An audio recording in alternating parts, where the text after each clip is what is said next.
What's up, everybody? How's it going? It's been a miracle. I've been sitting here for 2 minutes and no Pokemon have come and attacked me. Wow. Do you have to get too close to them for some of them to... Look, even Vaporeon is here. There's 4 different Pokemon staring me down. Also, I had to update the Switch before I got back into the game. What did that even do? What Switch update did they even push out?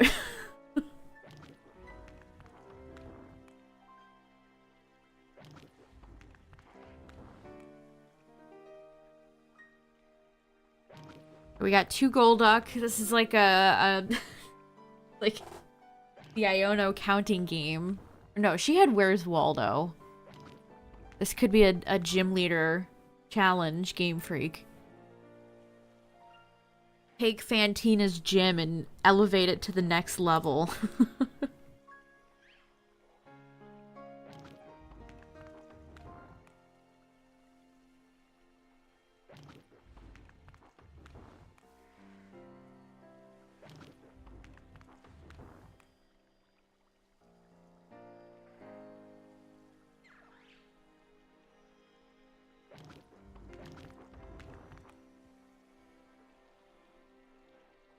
Yeah, next week is the DLC.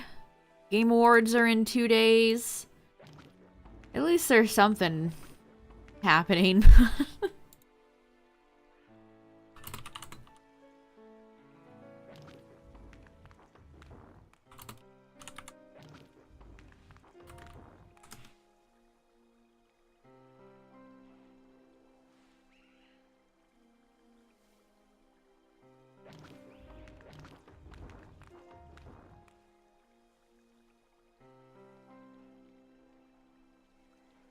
And the little program I have to do a Discord notification just doesn't, like, it updated and I can't test it anymore. And I have no idea why. I gotta manually do it. What's the point? What's the point of having it anymore?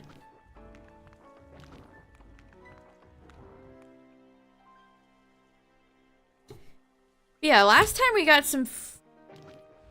How many shinies did I get last time? We got Bellsprout. That was fun. So, time to see if... Yeah, why doesn't Stream Elements have one?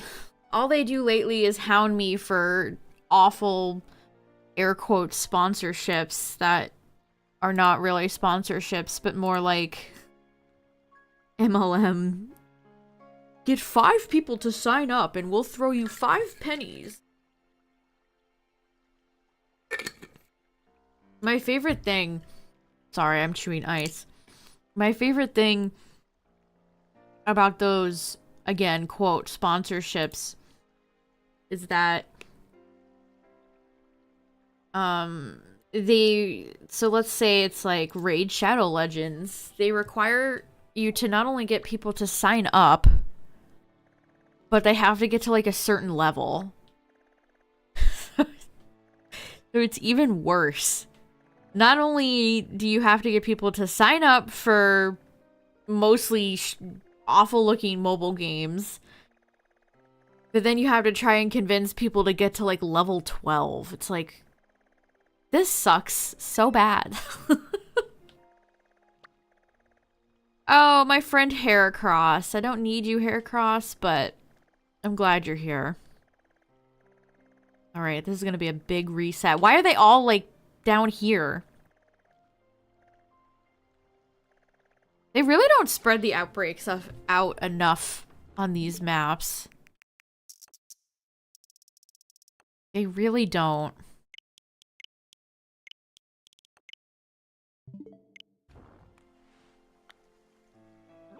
I mean, I would keep doing, Knackly Sack or whatever its name is if it appeared again. Snowrunt, Mabostiff, Gyarados, Dunsparce, Gallade. Psyduck. I think I have literally all of these. Okay, Corefish. No, I actually do need Volbeat. I have Illumise, but not Volbeat. Because Volbeat always disappears when it's light out. And I'm sure it will do the same again. Unless I get lucky. Well, it's not even out right now because it's daytime. Oh, that's so frustrating. Day and night Pokemon in a game where you can't alter the time of day. Endlessly frustrating. Well, I could just sit around. I could sit around and wait. Is that it? Corfish Volbeat. What in tarnation? There's only 2? There's only 2 outbreaks for this entire map? Why? Why are they so all over the place? I just got done explaining that I don't have Volbeat, Tyler.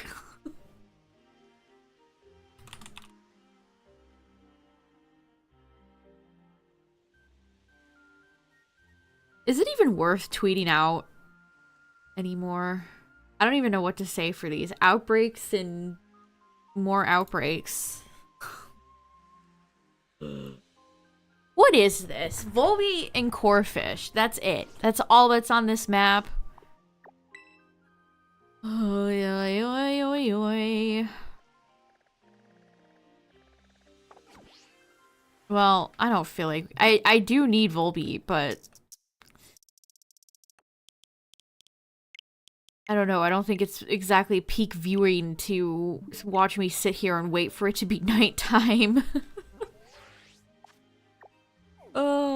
Now this is content. Swinub and Sentret. Actually, I don't have Sentret. I do have Swinub. Cutie Fly I could do again. Okay, so we have more options, at least. We have more options.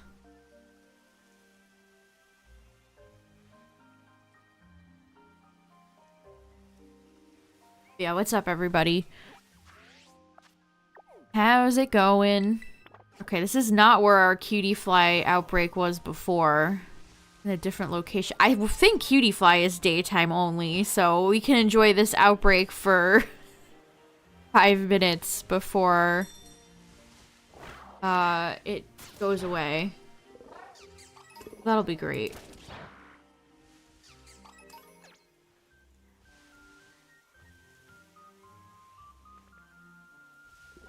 Man, Cutie Fly is so small. I definitely have to increase my screen size just to be able to see.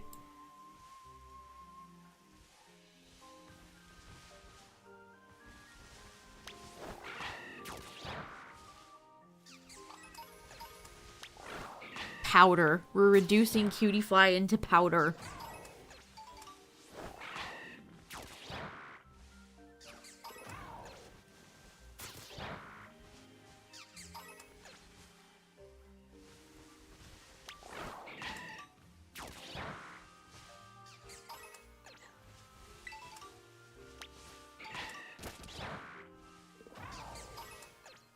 Yeah, we have the DLC next week, finally. Oh, man. I'm gonna be real curious to see how that's gonna go. How are they going to introduce Paradox, Entei, and Terrakion?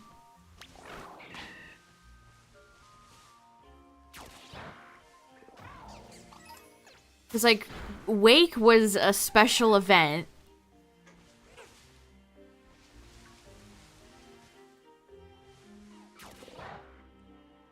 You did your first outbreak ever?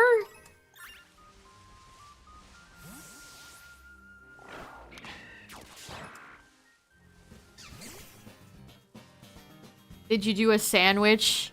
People love coming in here and being like, oh, you sandwich? No, dog. I only have like 3 Herb Mystica left. We got a penny pinch to make it over here.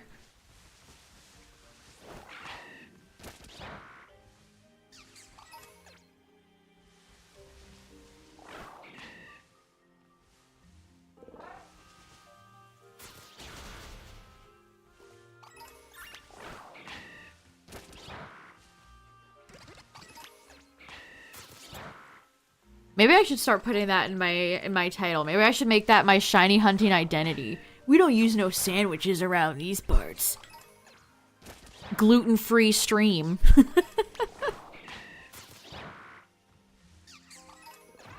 You got it when no Sammy was activated.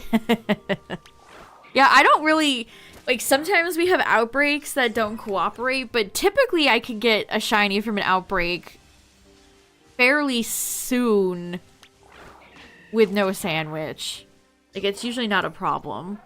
And if I don't get anything, then I can just try it again at some point. Like, it really isn't a big deal, you know?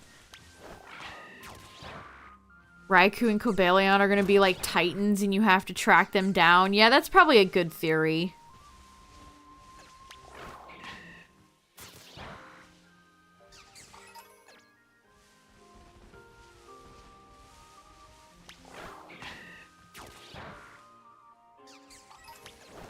It took actual hours. Don't you love shiny hunting? Sometimes it giveth, but most of the time it taketh away. The sun's probably gonna set soon and we get to say bye-bye, cutie fly. Although we could go do Sentret. I would hope Sentret isn't reliant on what time of day it is. The outbreak was trash. Yeah, this game has some real, like, as somebody who's done many outbreaks, you really start to get an eye for which ones are actually, like, really good, and then the outbreaks where, like, 1 to 2 Pokemon spawn and it's complete trash.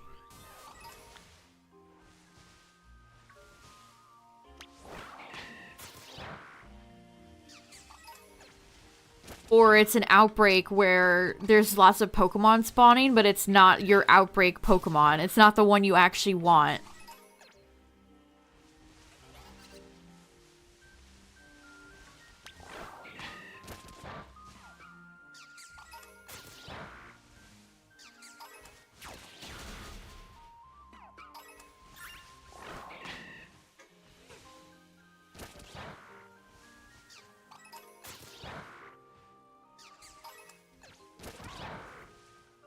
Yeah, location really is important. Location, location, location. The Flutter Mane shiny method? I don't think so. Working as intended. All according to plan. Please understand.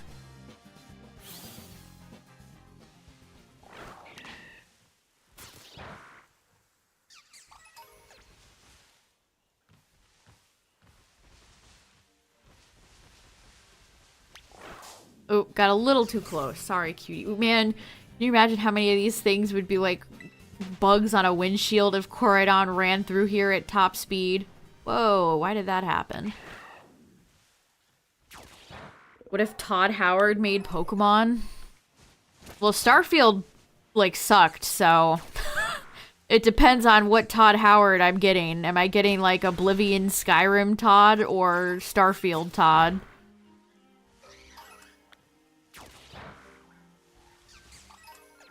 Pokemon already has an emptiness problem. I don't know if Starfield and Scarlet and Violet have that in common.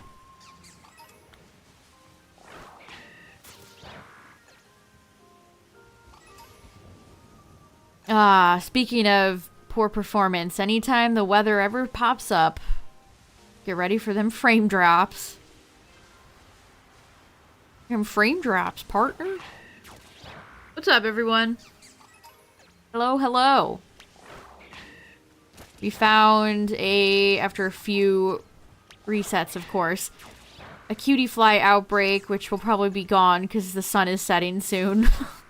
So then we'll go over and do Sentret, I guess.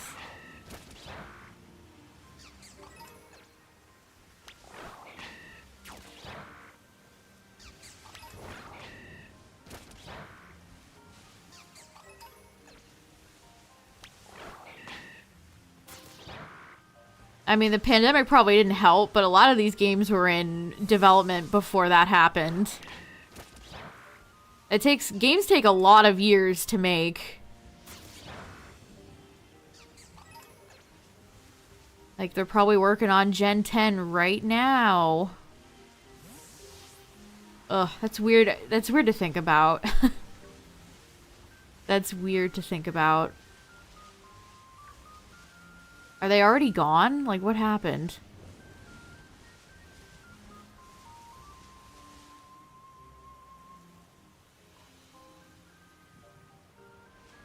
Oh, they're so annoying. I had a Volbeat outbreak earlier, but... oh, it's so annoying. Yeah, Cutiefly's gone. I could only make it to dusk before it said bye-bye. Oh, that's so annoying. If only, like, every other... I feel like a broken record sometimes streaming. Why are there no ways to change the time of day in this game like every other open world game imaginable? Golly.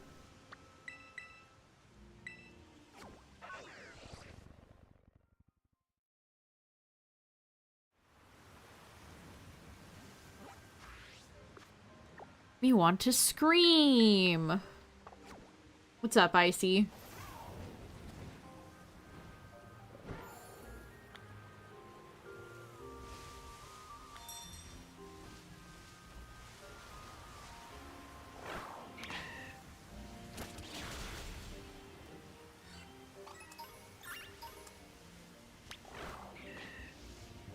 You could do it in PLA. So, look at this. Look at the way this game is running right now. You could do it in PLA, so like what happened?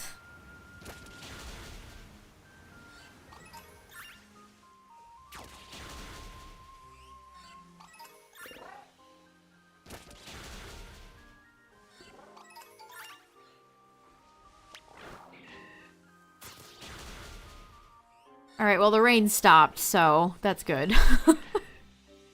I really wish these games had way more settings. If I could turn weather off, I absolutely would. If I could turn the grass off in this game, I would do that as well.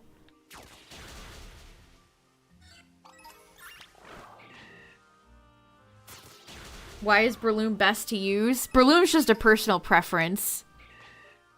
It has False Swipe and Spore, which is useful for catching Pokemon, which is why I use Breloom, but you could use really anybody.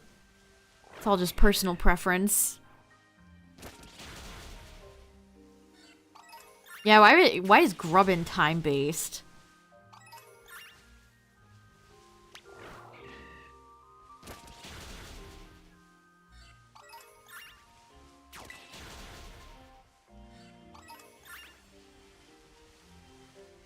I used to use Venusaur.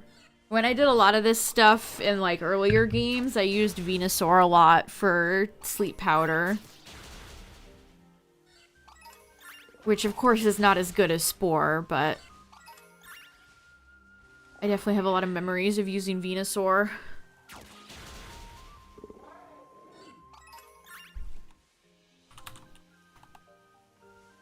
I think I've used Scizor as well. I've used Venusaur, I've used Scizor. Obviously Breloom.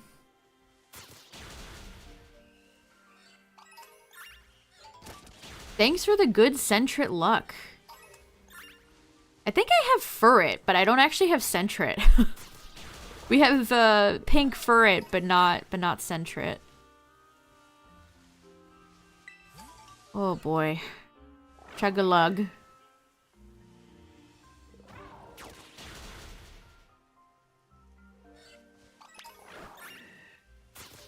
Ugh. What is this? There's like parts of this DLC that just... Man, what's even... I don't know what's causing the drops. Is it all the grass?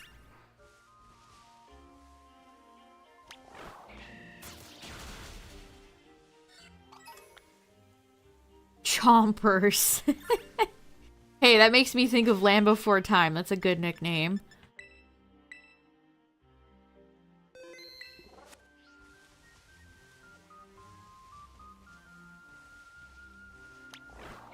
Alright, this is a decent outbreak. It's a big area. It's a big open area. Sentret doesn't have as good of a shiny as Furret, unfortunately. Well, it's okay. Actually, it's okay. It's not the worst. It's very light. I should definitely be able to see it. If/when it spawns. What's up, trains?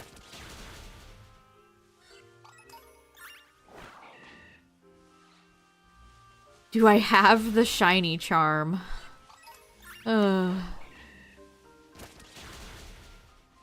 Yes. Yes, I do.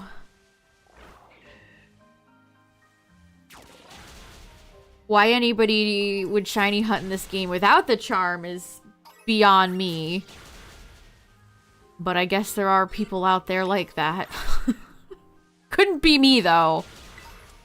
I have no interest in wasting my precious seconds shiny hunting for longer than I need to. I definitely do not understand that mentality. I want this shiny hunt to be way harder and longer than it needs to be so I can feel special. I'm not like other shiny hunting girls.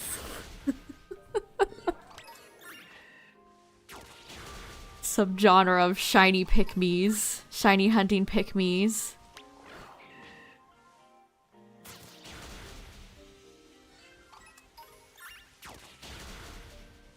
Only my full odds took 5,000 hours shiny blobbity blah counts.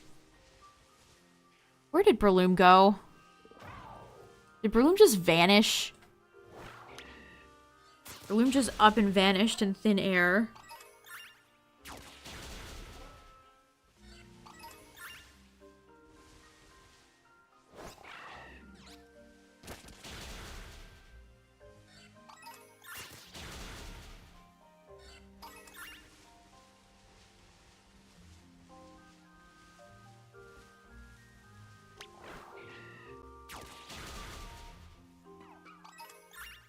Shiny hunting is 0.0000001% chance, Feebas. I'm so quirky. 8 days to go. 8 days too long. Which, like I said, be interested to see how long part 2 actually will be. I'm gonna guess it's gonna be almost exactly as long as part 1.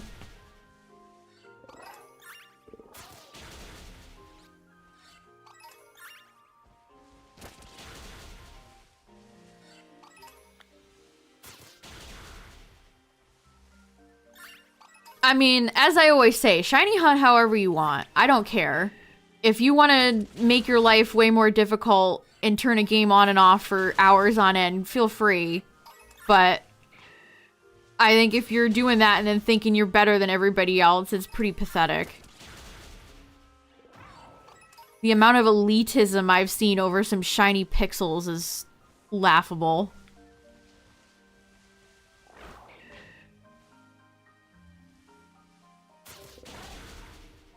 Like, it really is not that serious.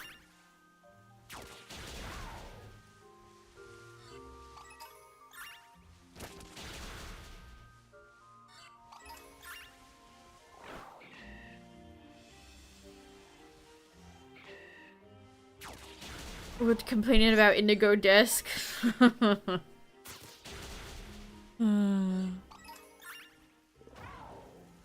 Exactly, Chris. See, you get it. You get it. I cannot be fucking bothered. Unless they ever do a raid event specifically for Herba. No. No. I would rather homebrew my Switch and just give myself 999 of every Herba than waste all that time just doing bot raids.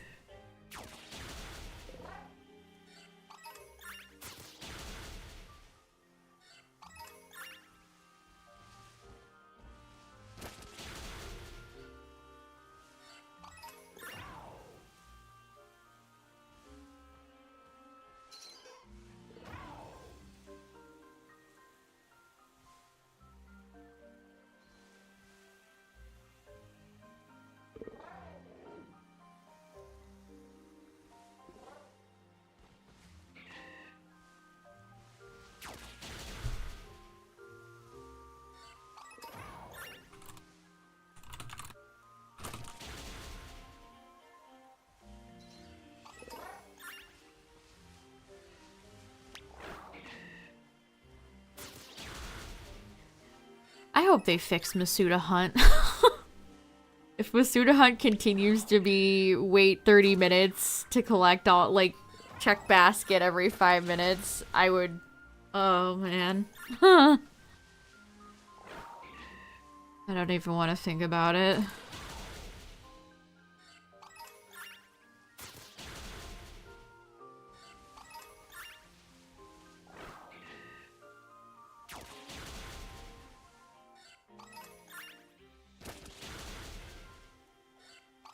I wish I knew what some of the Japanese shiny hunters have said about it. I followed a Japanese shiny hunter for a while and he just kind of stopped making content. So... like, I get it, man. Man, I get it. I get it. Understandable. Have a great day.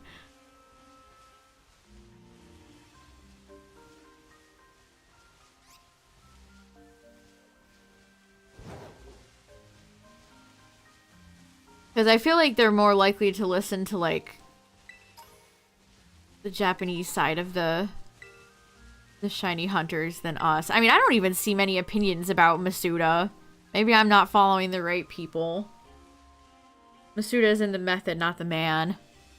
I always feel like I need to clarify that. The method, not the man.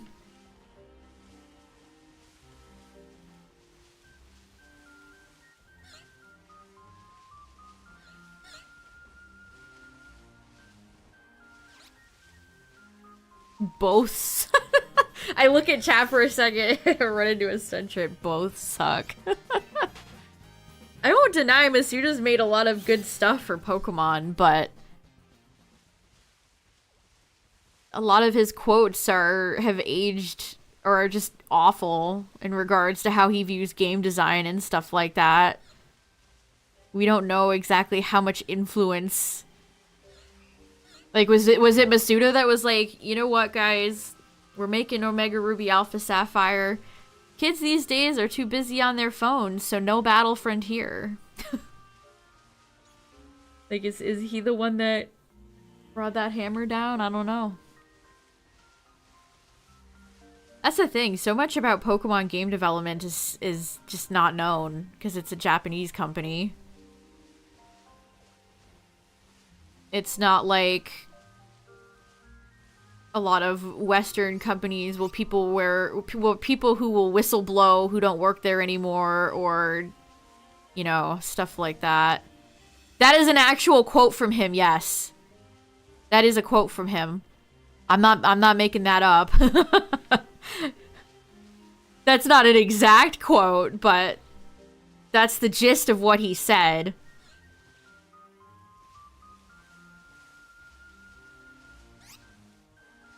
That is the gist.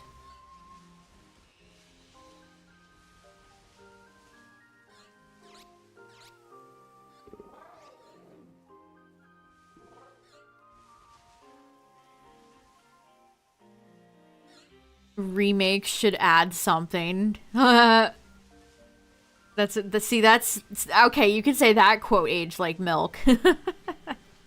Remake should add something. And then somebody in chat would go like, but the underground in PDSP, it's like so much better. I can't believe some of y'all actually said that. As if a bland brown tunnel area with a bunch of goofy statues is like innovative, amazing gameplay. Back when BDSP, people were still coping on that game. I saw so many people be like, but no, the underground is like so good. Is it? Is it really that good? Is it really that good?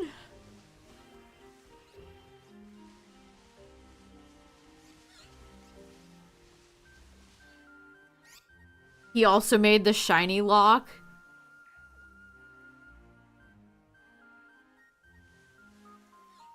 Ugh.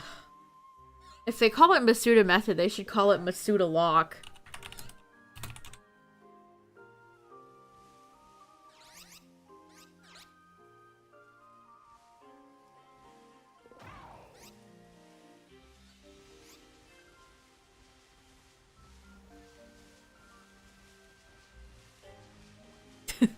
Why did that make me think of the, like, it was a Star Wars meme. It was like, I consent, I don't. You could have it like the Shiny Hunter, Shiny Reshiram or something, and then Masuda would be like, I don't.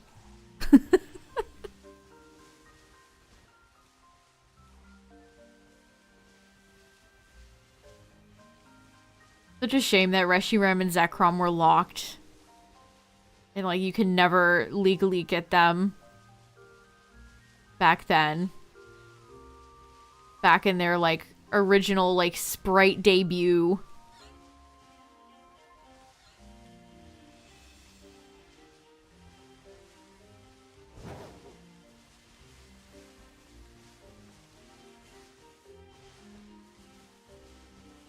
I don't know, like, your chances of running into a natural, like, shiny legendary or starter are so astronomical. I don't see anything wrong with them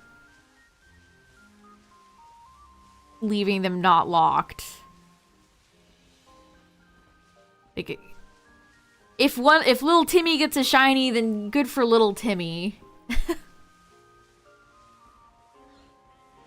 I got a shiny and you didn't. I always have imagined that's the reason why. Like, they don't want, I don't know, kids to argue. Hey, I agree with that. I do actually agree with that. I have personally no interest in halting active story playthrough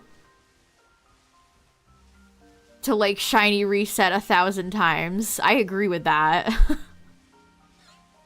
I actually agree.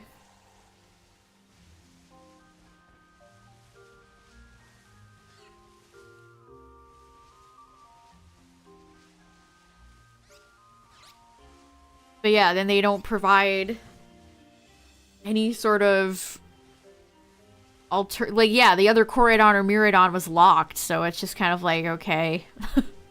See you guys at GameStop in 2 years. There's a shiny! No, not the DLC! That is so intrusive, by the way. Terapagos and Ogerpon could never. We have a shiny Sentret to get. Thank you. Thank you. Thank you.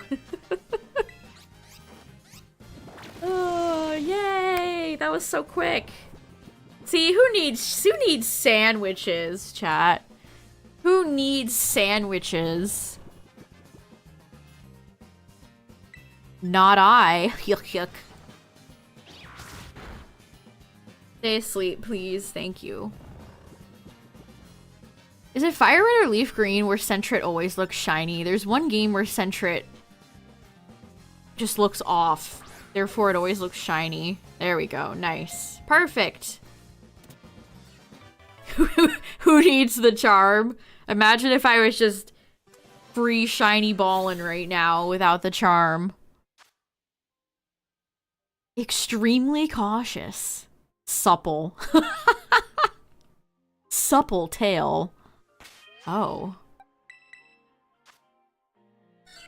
There we go. Ooh, you can actually see the, like, fur texture on it. Alright, let's get out of here.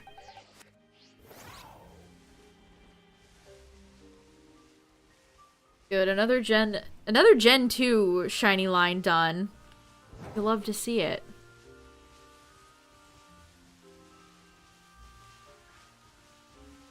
A new face. Lady, I've been roaming these fields for several months now. I'll never get over the professor just kind of creeping behind this tree, by the way. Every time I pass him, it makes me laugh. What are you doing? What are you doing? Like, they put him directly, like, behind this tree, so he just looks like a creep. Why? Place him anywhere else besides there, maybe. I like when you leap off your dragon and you kind of go flying forward a little bit. That's fun. I like that.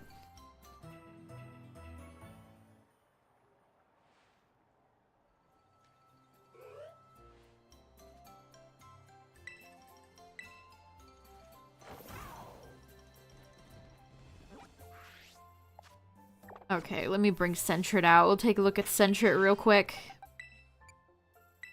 A level 58 Sentret.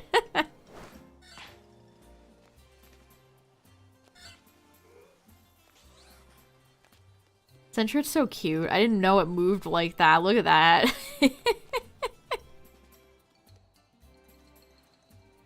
Sentret's essentially just a circle with limbs and bunny ears and a tail. What a guy.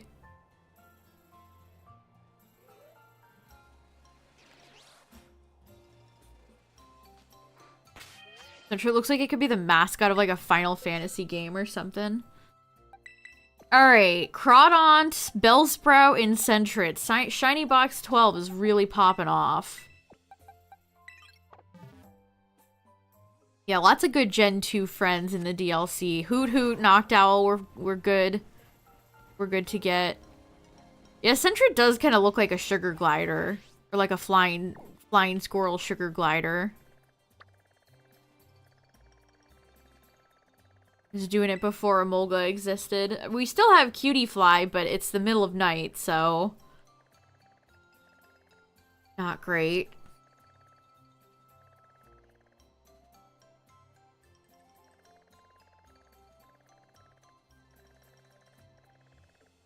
And there's nothing really else. Vigoroth would have been great if I didn't already have it. Vigoroth was a tough spot because that thing has like a slight nose change color and that's it.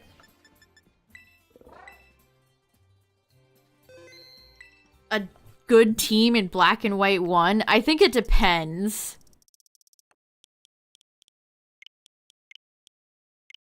I think a lot of that depends on how many Pokemon you have that evolve, like, super late. Because if you do, like, a big team of, like, Hydreigon or even, like, I had Rufflet. When I first played through White, I used Rufflet, and, like, so many Pokemon in that gen evolved so late. I feel like there's a decent type, like, decent types. Unlike 4, where there's, like, 2 fire types. Silcobra. Ugh. Silcobra might be one of the most forgettable Pokemon of all time. Ooh, Tatsu. I think I have that Tatsu, though. Also, that's the Lag Lake. I don't know if I want to take a dip in Lag Lake right now.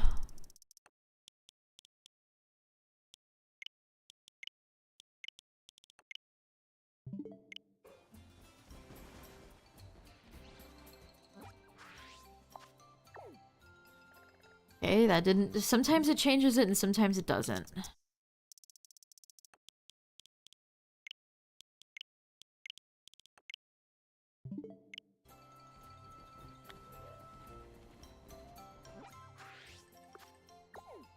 There's Wooper, who we definitely don't need. Hey, Poliwhirl.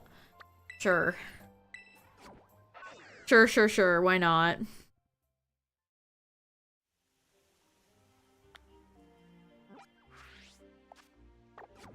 I haven't really focused on Tatsugiri since they fixed the raids.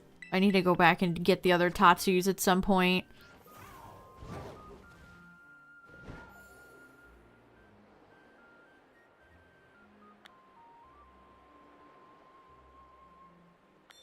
Embor, Krook, and Amoonguss. Something like... Vanillite might be a good addition, or maybe Mienshao. Although I think Mienshao... Hold on. Mienshao. Doesn't Mienshao evolve at like 40? 50! I was 10 levels off. Mienfu evolves into Mienshao at 50. Golly! Oh, that's right. Embor is part fighting. God, why did they make Embor fighting? Doesn't even look fighting. Whoa! Poliwhirl aggressive? Poliwag slime.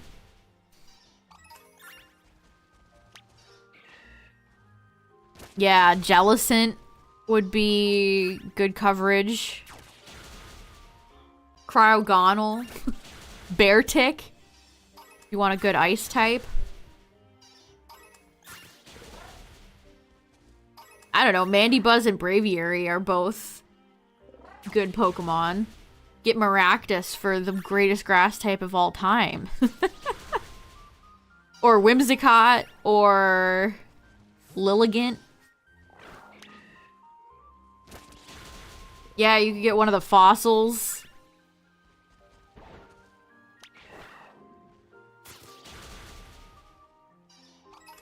Look at these Poliwhirls. They're just chilling. I have to bring out Kyogre for this.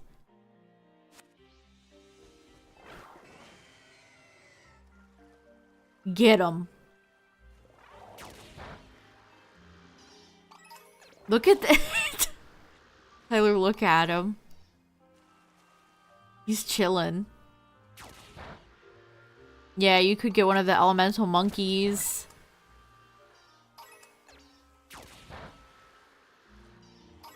Reuniclus or Gothitelle would be fun.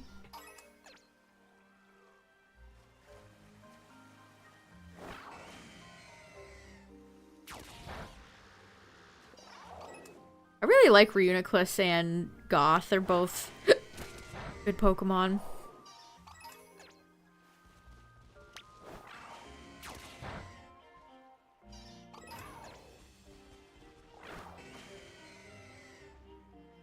Kyogre, he's right in front of you. There you go. Good job. Kyogre got it eventually. It's fine. It's fine.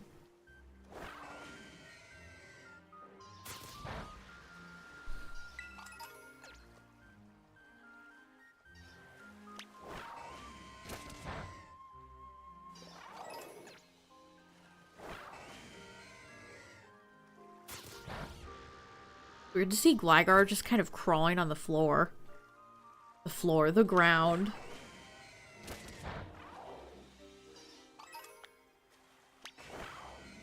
I wonder... That's actually a good question. Which gen has the most monotype Pokemon?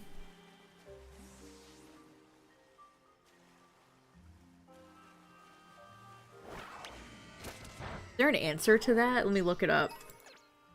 Which gen has the most monotype Pokemon?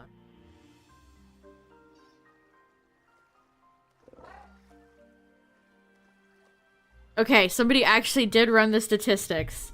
Gen 1 has 56%. Gen 2 has 50%. Gen 3 has 51%. Gen 4 has 50%. Gen 5 has 53%. Ooh, Okay, I was actually correct in what I was thinking. Gen 6 only has 43%. Oh, and Gen 7 only has 33, so Gen 7 has the least. Gen 8 has 59. I knew Gen 9 or Gen 8 would be up there. This is from 4 years ago, so it's not current with Gen 9, but I knew 8 would be high up there.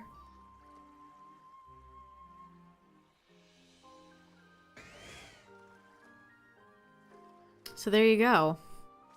Yeah, dude, that's very even. It's pretty even across the board. 56, 50, 51, 50, 53, 43, 33, 59. Interesting. Kyogre taking a nap is funny.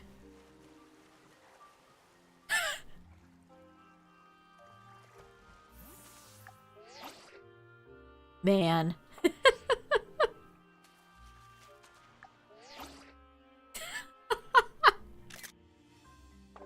What you doing? Just thinking about stuff.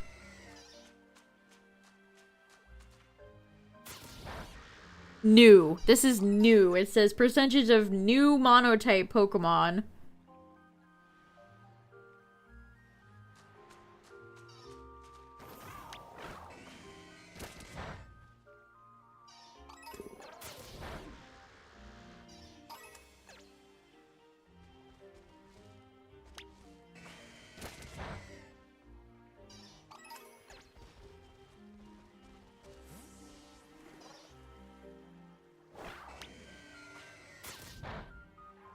I mean, all the starters in Gen 8 are monotype, so... That's crazy that I still think it's wild that they did that. All 3 of them. When all 3 look like they could have a secondary typing. But it's like, okay. Sure.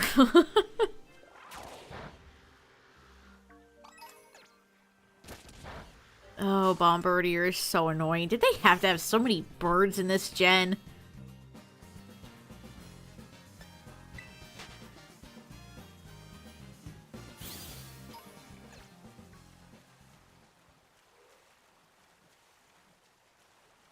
Like, can I get, like, more mythical, like, monster Pokemon instead of just, here's 5 birds and 6 dog Pokemon? Like, okay, guys.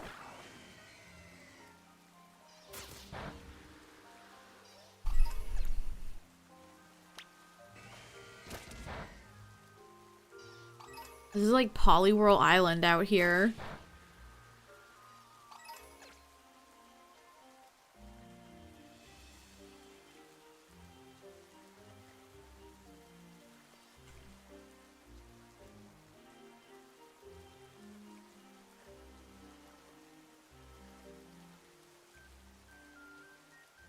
What's up, Midnight?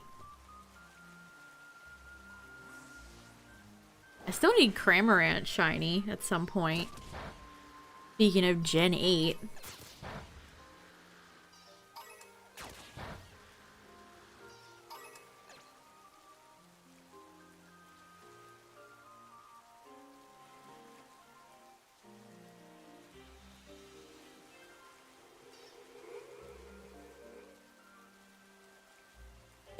Look at Kyogre.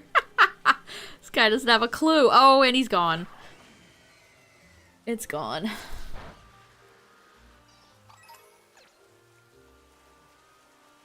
How far are the fossils in black and white? I actually don't know. Yeah, Tyler probably knows. I've never used Archeops or Caracosta before. Fun fact.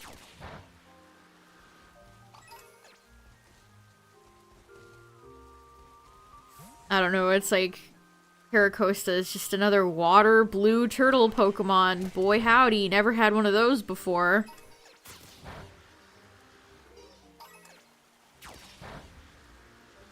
I don't mind Archeops though, but it's definitely not one of my favorite fossils.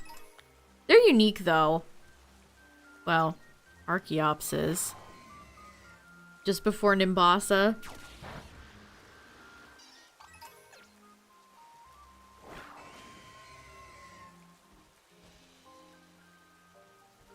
What is Nimbasa supposed to, like...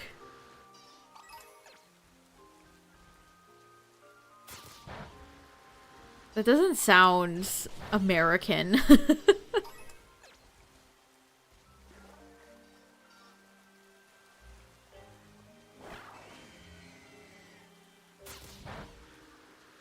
They should have had, like, the Great Frontier or something like that.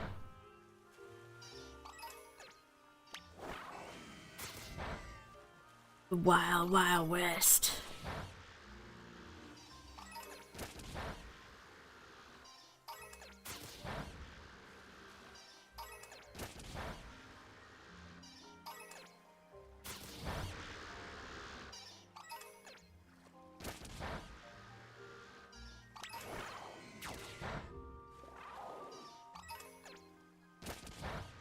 Poliwhirl swimming like it's just like a guy in a pool is super funny.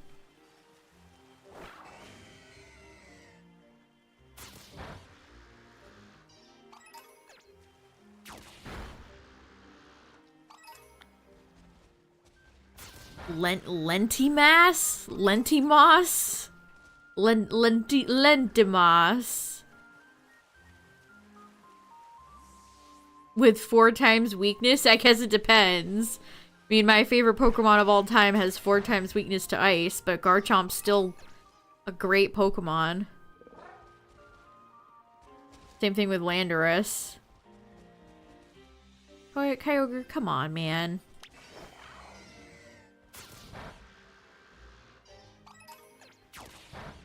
For most in-game playthroughs, I don't think it really matters.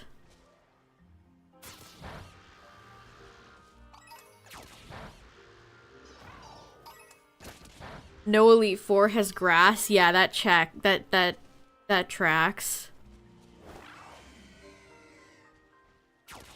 The Elite Four in Unova is so interesting.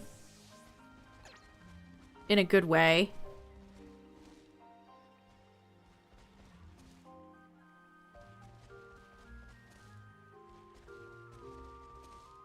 I want to do the Pokedoku for tonight, chat.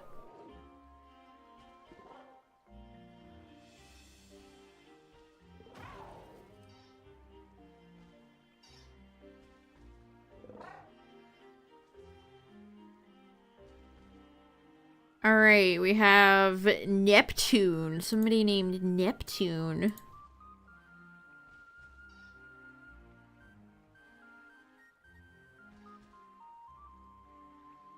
Oh, come on, Windows Capture. You don't have to do this.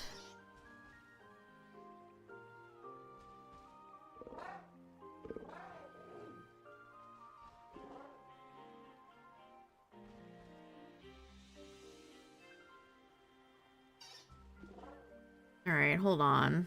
Being difficult.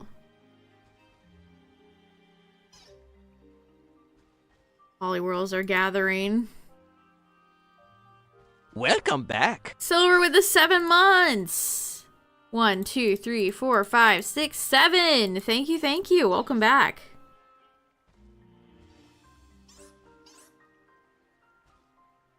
Oh, the way window capture works is so annoying.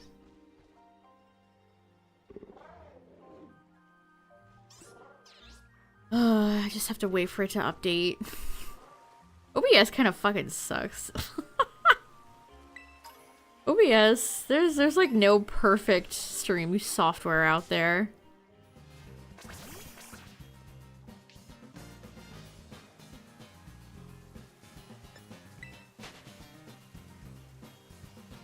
Also, apparently Twitch is pulling out of Korea, South Korea.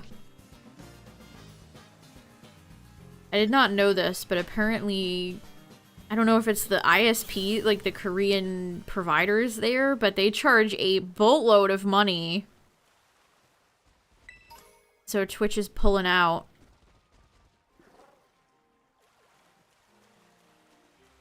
That sucks. You imagine you're a big Korean streamer and then you have 3 months to try to figure something out and then that's it? Like, jeez.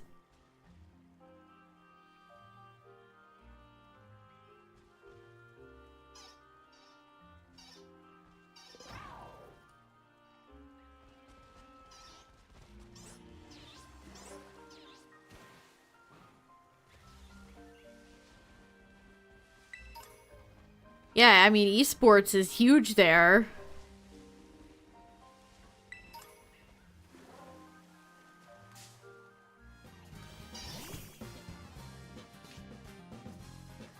I feel like it's way bigger over there than it is here. I mean, people care about, like, fighting game, like, Evo, but for the most part, I feel like... I mean, I enjoy Pokemon competitive, which I guess counts. I guess I am an esports enjoyer.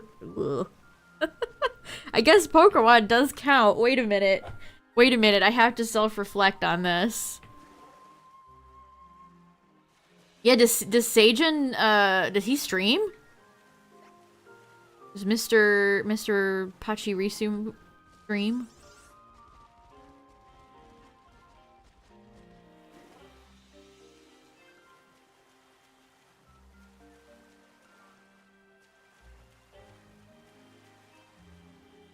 Well, I guess that won't be a big problem for him then.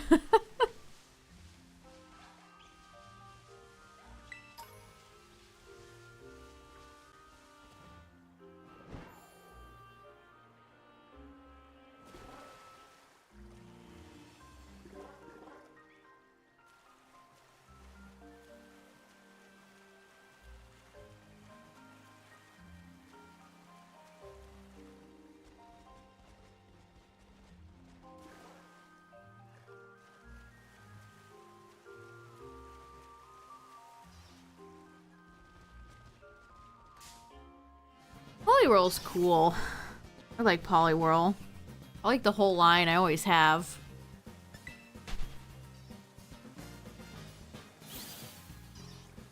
It's perfect because it's like a frog, but it's so cartoony. It just is so distinct and unique. That's where Pokemon really excels with its designs, in my opinion, and why I tend to not like a lot of the more realistic animal Pokemon, like things like Unpheasant. Like, here's another great example. Bullaby. Like, it's just a little funny bird with an egg diaper. Like, it's still a bird, but it's so cartoony and fun that I just like it a lot. I don't think there's anything, like, cartoony or fun about Unpheasant or Tranquil or some of the birds in this generation.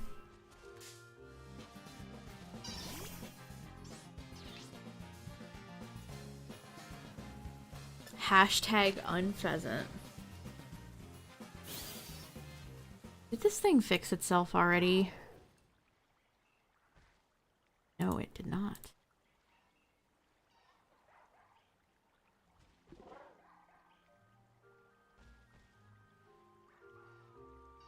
Yeah, Bombardier. I don't like Wattrel or Kilowattrel, honestly. I never have. I've never warmed up to them. I guess Wattrel has weird, freaky, big eyes. Tandemouse babies. The Cheddars. They're nothing Pokemon to you? Yeah, I agree.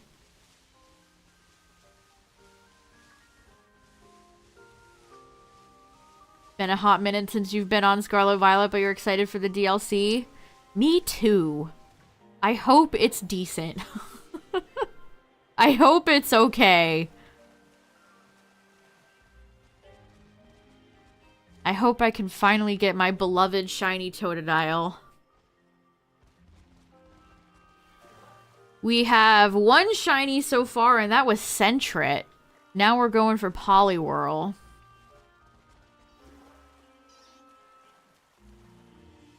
Poliwhirl shiny is... maybe not great. I imagine I'll see it, though, because it's still, like, light blue.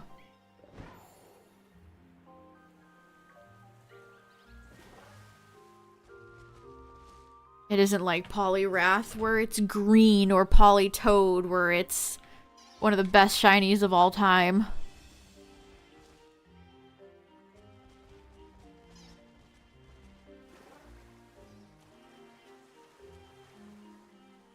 why. I looked at Crawdon. I was like, who is that?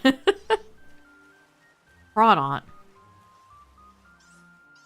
Crawdon and Poliwhirl being close to each other in a pond makes a lot of sense, actually. I feel like that tracks. I need Ducklet, too. We need to get Ducklet at some point.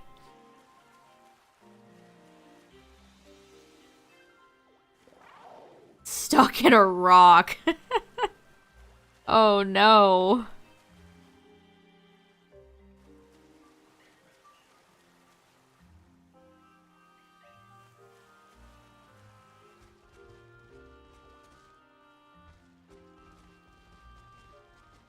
I don't know what made me think of this, but they revealed more details for the Donkey Kong section of Nintendo theme park in Universal Japan. This made me feel like I was losing my mind. But they have... So if you're not familiar, Nintendo and Universal has these, like... They're not watches. They don't keep track of time, but they're like... They're for interacting with the land. They're like smart magic bands that Disney has. And they revealed the two for Donkey Kong Land. And one just says DK. Sure, Donkey Kong, okay. But the other one says DD. Like 2 Ds. And I guess it's supposed to count for Diddy Kong. But like Diddy Kong's name is not Diddy Diddy. It's Diddy Kong. Why is it abbreviated as DD? I don't understand. Diddy Dong.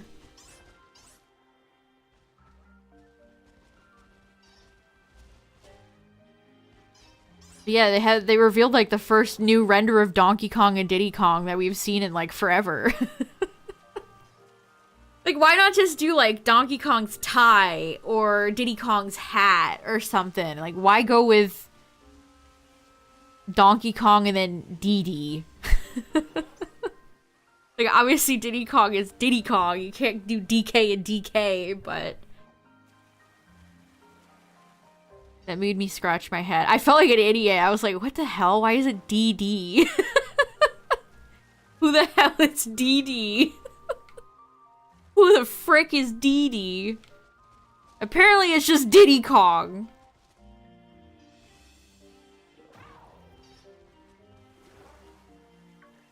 Rambi's on the poster too.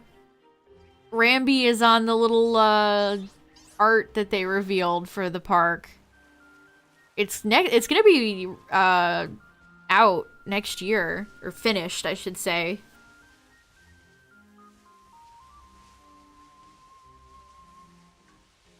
What kind of character meet and greets do you have for a Donkey Kong theme park?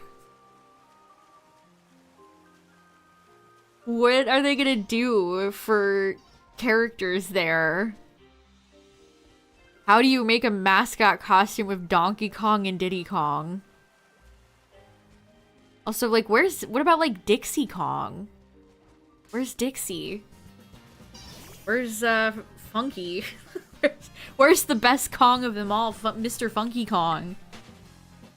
Or Lanky. Hi, fellas. I'm trapped.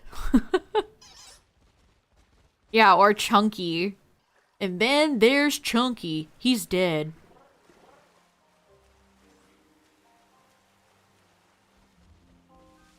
Why did they do Donkey Kong instead of Zelda, chat? I keep thinking about this. Like, Zelda has had two... Well, I mean, Breath of the Wild was, what, 6 years ago? It was a fairly long time ago, but Tears of the Kingdom sold very well. They're getting a live-action Zelda movie. What has Donkey Kong been up to? Minus that minis game that almost nobody I've ever seen has been excited for. Why did they do Donkey Kong? I don't understand. A lot of Donkey Kong stuff is just all rare. Like, it's not even like Miyamoto. It was just, they're all like rare creations. Yeah, I mean, everybody knows Donkey Kong, but I feel like most people know Link too.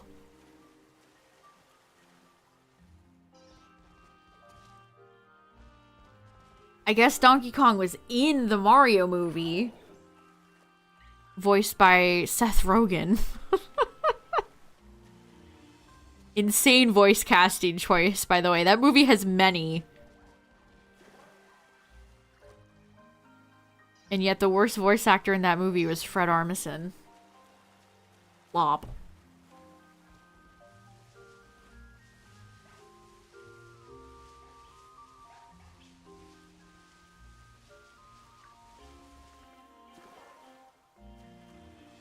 There's gonna be a minecart roller coaster, which is kind of fun, though.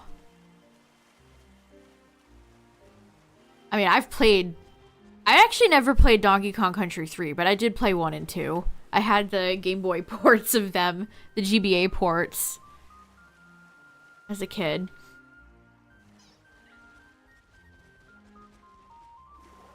I always heard 3 was not as good as 1 and 2. I'll have to check out 3 at some point.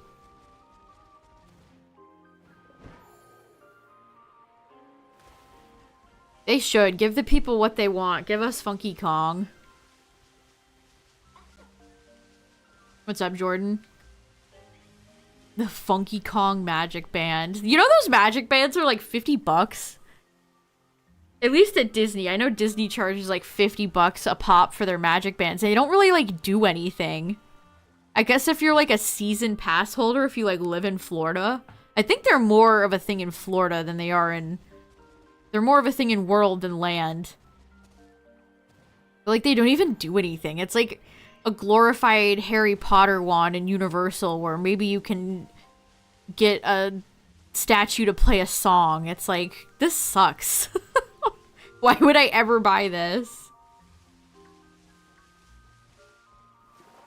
Why would I ever buy this? Luigi should get a haunted mansion area of the park.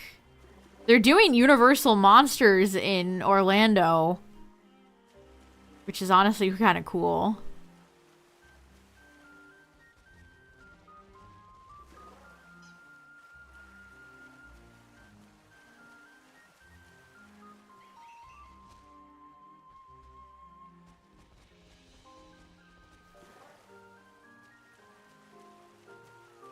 I think the one in Orlando will have, the Mario Land will have the Yoshi ride, which they could not fit in Universal Hollywood.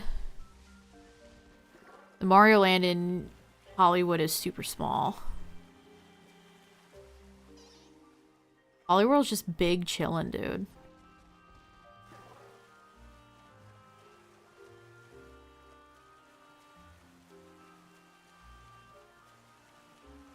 What Pokemon game is this? Is that a serious question?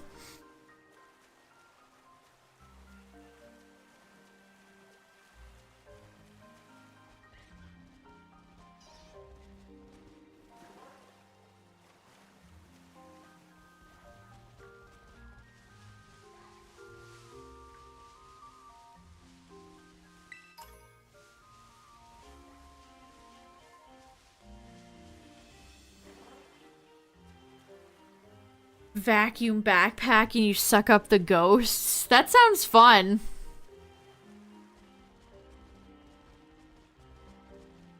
The deepest Toadette lore.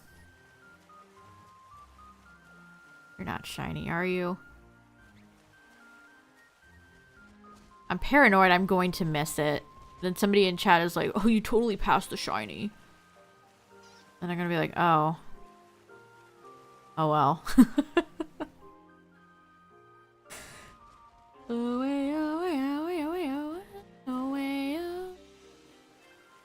Oh my goodness.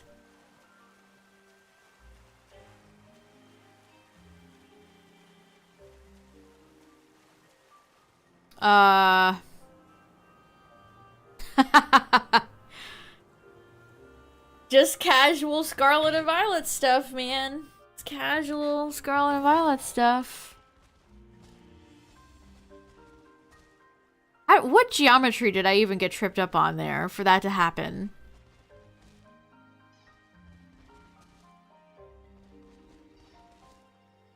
The hills are alive with the sound of getting Corridon stuck.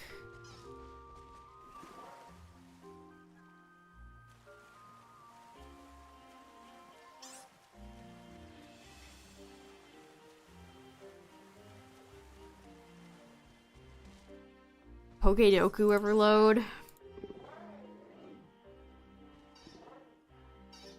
There we go. Finally. Only took 10 years. Alright, shall we take a Pokedoku break, chat? I posted in the chats for anybody that wants to play. Dragon flying. That's Rayquaza. That is our dear friend Rayquaza. Ghost Dark. That's a fun one.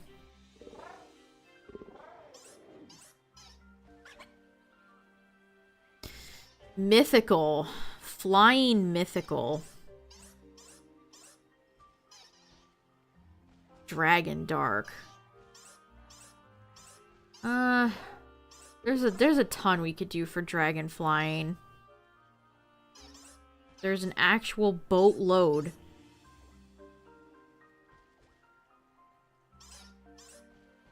Okay. We could do Mega Rayquaza, but I got a different one. Let's do Noibat. What? 11.4? Unbelievable. That is way too high. I'm flabbergasted right now. Well, Dark Dragon, we gotta do our dear friend Guz. The Guzman. A dragon from Kalos? Tyrantrum? Tyrant?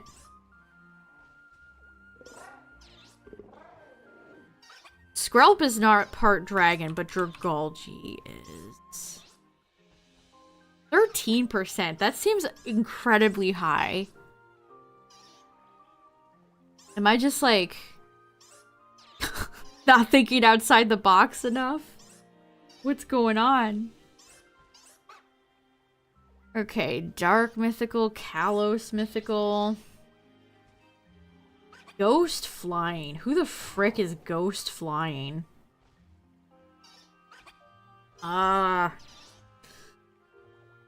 Think about this. Ghost Dark, Ghost Flying, and Ghost from Kalos. The Ghost from Kalos could be one of 1,000 Pumpkaboo or Gorgeist.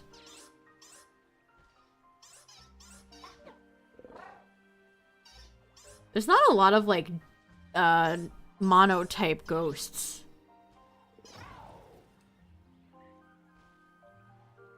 Okay, I think this works. I think I've done this one before. How the hell do you spell Oricorio? That count. 21.5!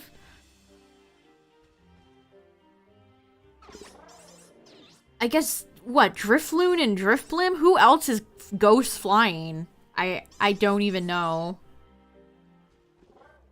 Okay, I got a cheeky one for this. Or so I think.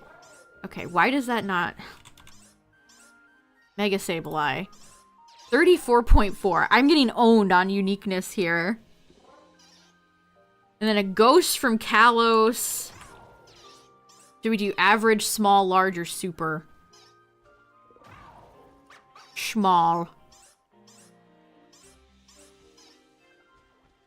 Let's do schmall. Okay, flying mythical. Who is a flying mythical? Dark is like what? Darkrai?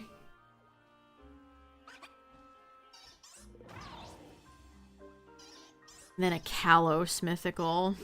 Kalos would be what? Volcanion? Can I do Volcanion?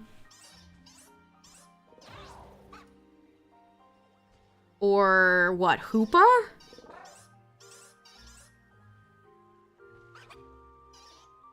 27.8% of people chose Volcanion. Okay. Well, Dark, actually, there's Zarude. Should we do Dada? Let's do Dada there. I hate saying that. Who the hell is flying? Shaman Sky?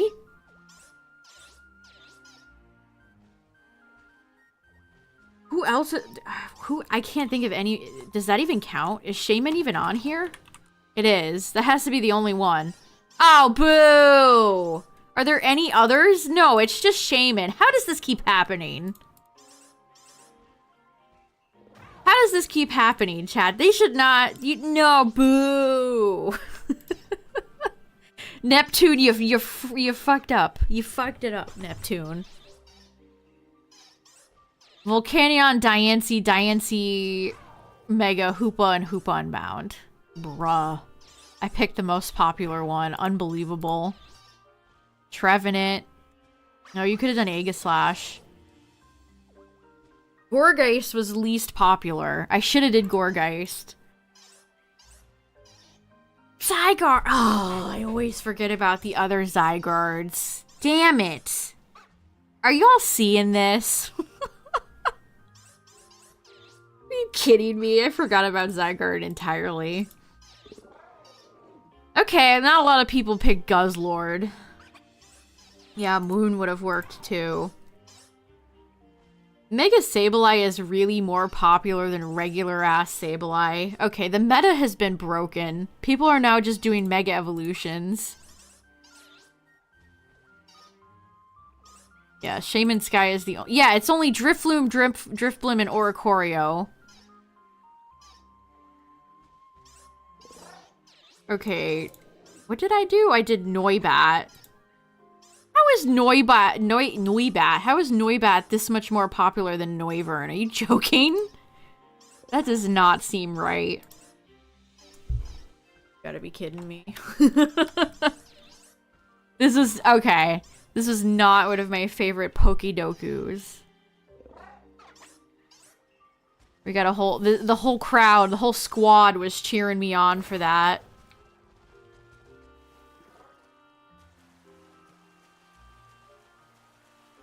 I think I only thought about Shaman Sky because we did Shaman the other day. Or like Tyler might have brought up Shaman and I was like, oh yeah, I forgot about Shaman.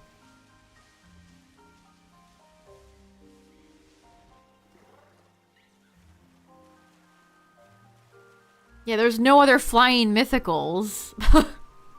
I'm picturing them all in my head and it's like, wait, Arceus, no. Darkrai, no. Magearna, no. Zarude, no. Zeraora, no. How do people forget about Ray? That doesn't seem right. Yeah, I guess Rayquaza...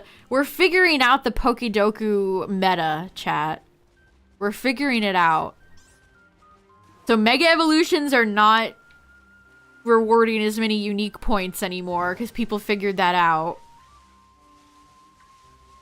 So you gotta do, like...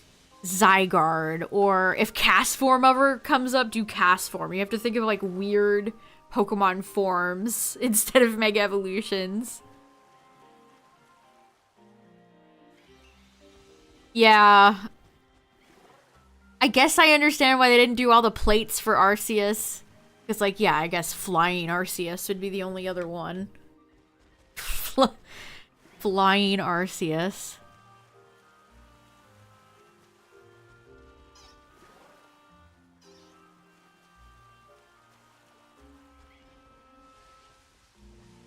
I think if they ever do like mythical for like psychic, do one of the Deoxys forms. I bet you'd get a lot of unique points for that one.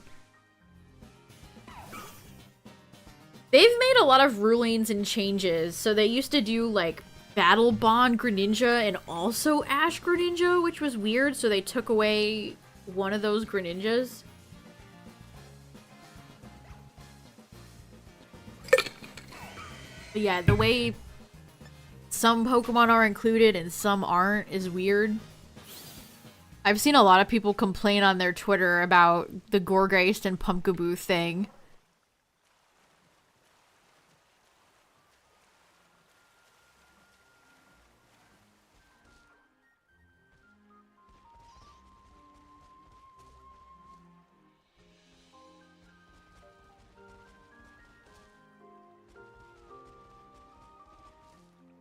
I mean, they've the I don't know if it's, I think it might be 2 people that run it.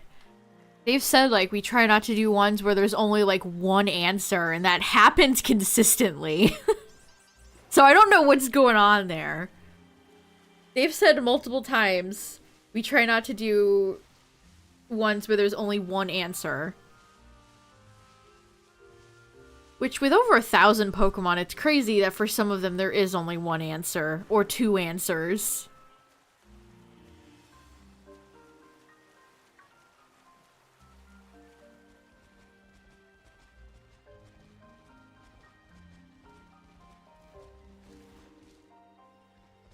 Like, you best believe if they ever have Fire Electric show up again, that I know we gotta put Rotom Heat in there. You know, in a weird way, this is actually kind of strengthening. I already feel like I have very good knowledge about Pokemon types, but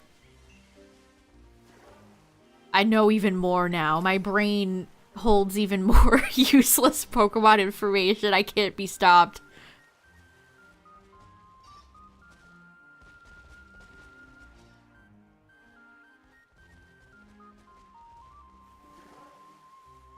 I cannot be stopped. Rotom is another trick for getting a good Pokedoku. People tend not to put Rotom. Or many of the various Rotom forms.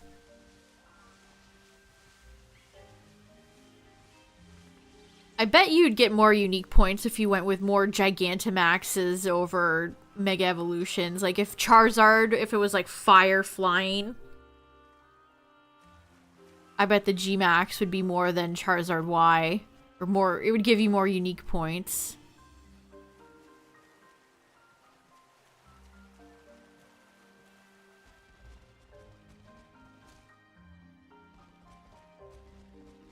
Does Toadette get a lot of merchandise?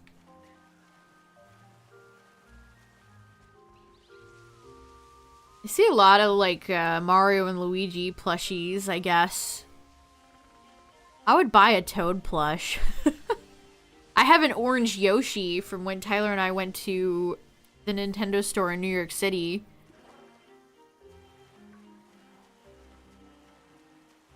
We ride with orange Yoshi. They might have had Captain Toad. I think they had Captain Toad. I don't know if they had just, like, different color Toads, but I know they had Captain. Do do do do do do do do do do do do do do. I hear that jingle clear as day in my mind. Yeah, Captain Toad is cute. I love that Toad is kind of like Barbie. Toad can do anything. Toad can have any profession. Toads are so talented.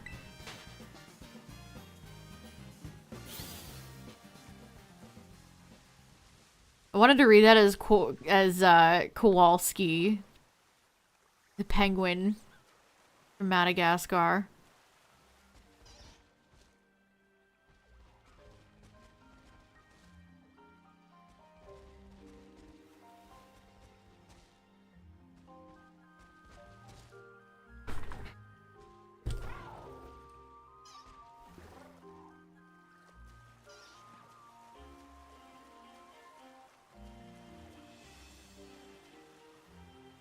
They're putting out a Pokemon's doing a collaboration with some keyboard company. And the collaboration is take a wild guess, chat. What Pokemon are they featuring in their keyboard collaboration? There's a few different keyboards that have Pokemon printed on them. Take a wild guess. Take a wild guess on what is on those keyboards.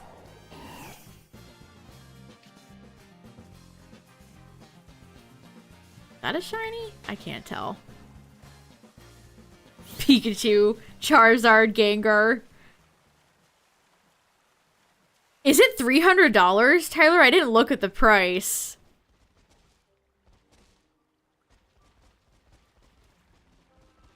So, yeah. Venusaur, Blastoise, Charizard, Mewtwo. And then they have, I think they have 2 Pokeball ones. Very surprised they didn't do an EV one. Hold on, I gotta see. Are they really that expensive? What is high ground? Oh lord, the site does not load. Oh, I hate these fucking websites that feel like they need to be so fancy where it barely loads. Oh, this website sucks. This website fucking sucks. Oh god, it's gonna crash my computer. I have to exit out of that. Somebody investigate for me. What is that called? Like, it's not Flash, because Flash is dead, but like where a company has like an all animated web page and it takes 5,000 years to load. Bulls. Ooh, look at us. Look at our fancy web page.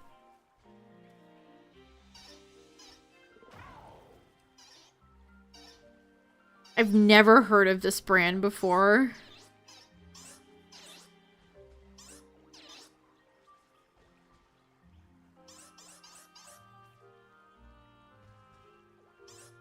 Graphic design is my passion.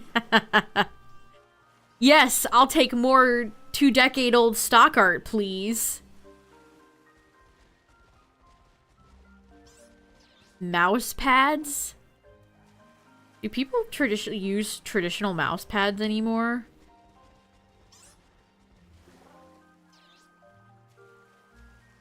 Just tell me how much they are.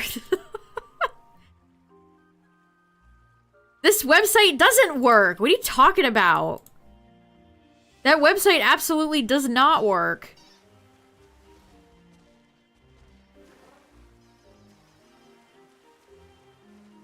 Haven't used a mouse pad in like a decade. I have a playmat where my keyboard is housed and my mouse is on. Which I guess is like a big mouse pad.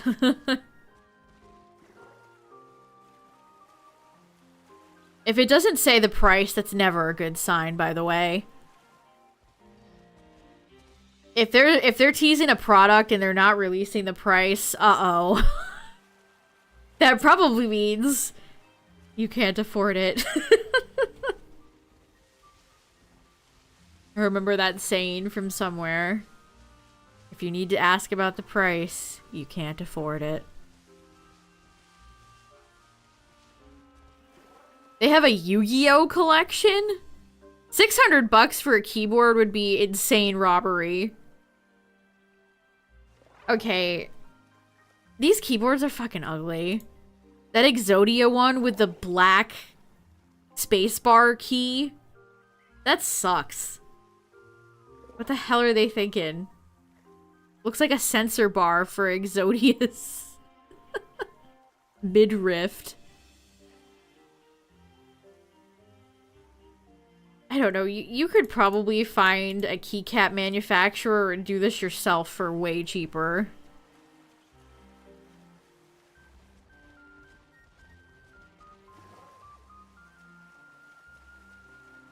Like 1 billion companies print and produce keycaps. You could probably design your own thing and have them printed and send it to you for way cheaper.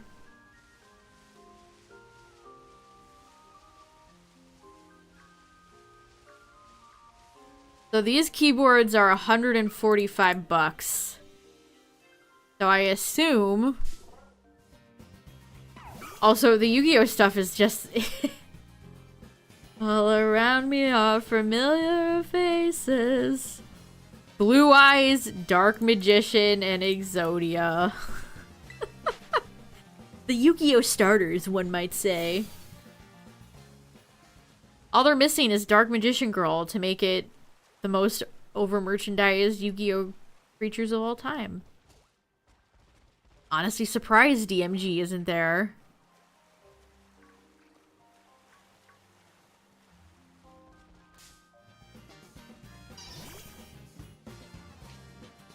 Gen 1 Yu-Gi-Oh!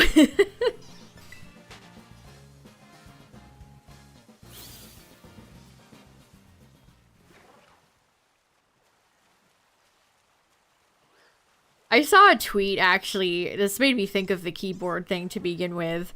I saw a tweet that... I don't know why they sounded so bitter, but they were, like, seething. This might surprise you, but Charizard, Blastoise, and Venusaur sell really well, and that's why they keep making... Like, yeah, I know.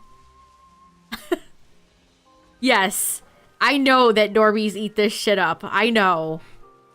I know that the Gengar market is fueled by all the guys that are like, my favorite... All the millennials that are like, my favorite Pokemon is Gengar. I watched... There's a Florida Disney Universal vlogger I like to watch, and she has a co-host sometimes. They went to Japan recently, and this guy was like, my favorite Pokemon is Gengar, and he had Gengar shoes. That's the type of person that's buying this Gengar all the Gengar merchandise. Or maybe it's that Screenwave guy.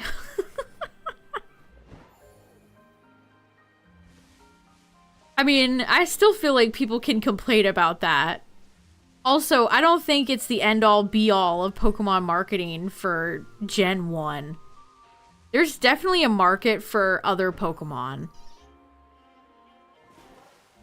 I feel like it's silly to imply otherwise. Like, sure, maybe they're not going to put Cryogonal on a keyboard, but there are other Pokemon that are popular that are not Gen 1.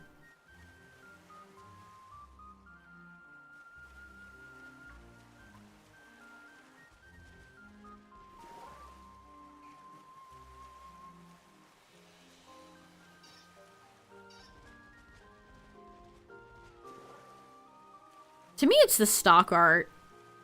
Like, obviously Pikachu is going to be on almost every Pokemon thing, but they just keep regurgitating that Fire Red and Leaf Green render from how many years ago. Like, if they actually refreshed the Sugimori art or allowed companies to do anything besides stock art, it would be a lot less bad. You know what? I would buy a Cryogonal keyboard too. Sign me up, actually.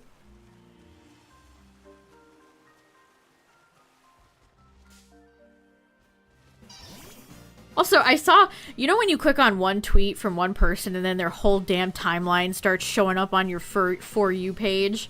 I saw them tweet out, like, anger that Swampert was the most popular, like, water ground, or, like, dual type water starter. And it's like, well, like, yeah.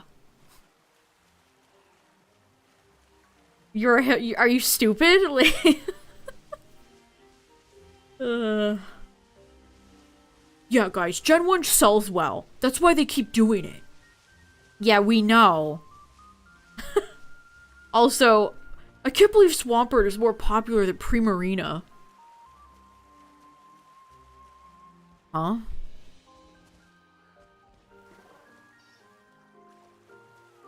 Pokemon Twitter user not have the most brain-dead takes imaginable challenge. Impossible. Wish Cash isn't gonna cut it. It was starters. It was like, it was Swampert versus Primarina versus Empoleon. And...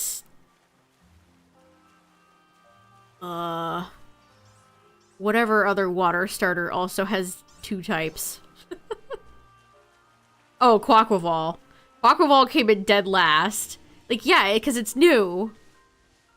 That's how it works. Gen 3 is the oldest gen on that list, so of course more people are gonna like Swampert.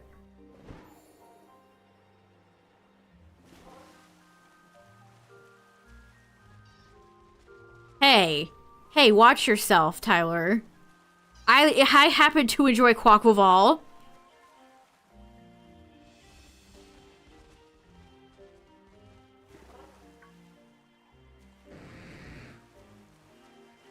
Quaquaval has more personality than the Furbait starter you chose. Incineroar but grass.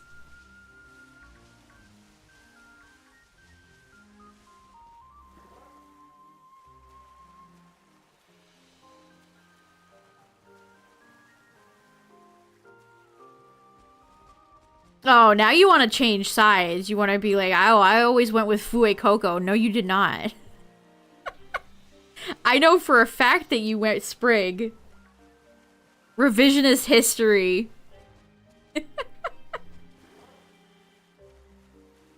Hey, I kind of like that. Quaxly's just always doing its own thing, you know? Fue Coco and Sprigatito get all the marketing, anime, everything spotlight.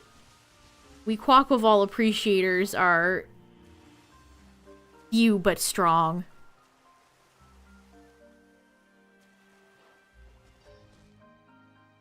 What's up to struggle? Blaziken's funniest fact is that it used to be Latios and Latios. Blaziken was a weird Latios fusion before they kind of split off. Actually, it was more Latios than Los.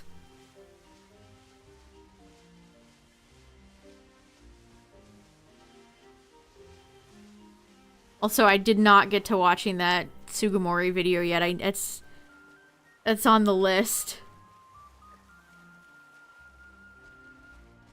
Tyler and I just finished the almost 4-hour H-Bomb video the other day. That was a big video to get through.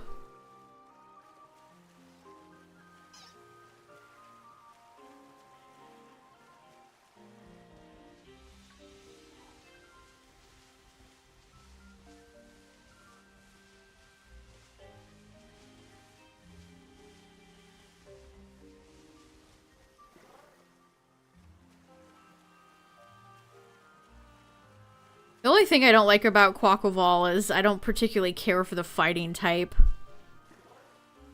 Like, I've done two bird starters back to back that were fighting, and it's like, can we stop having fighting be such a common secondary type on starters? Please do anything else.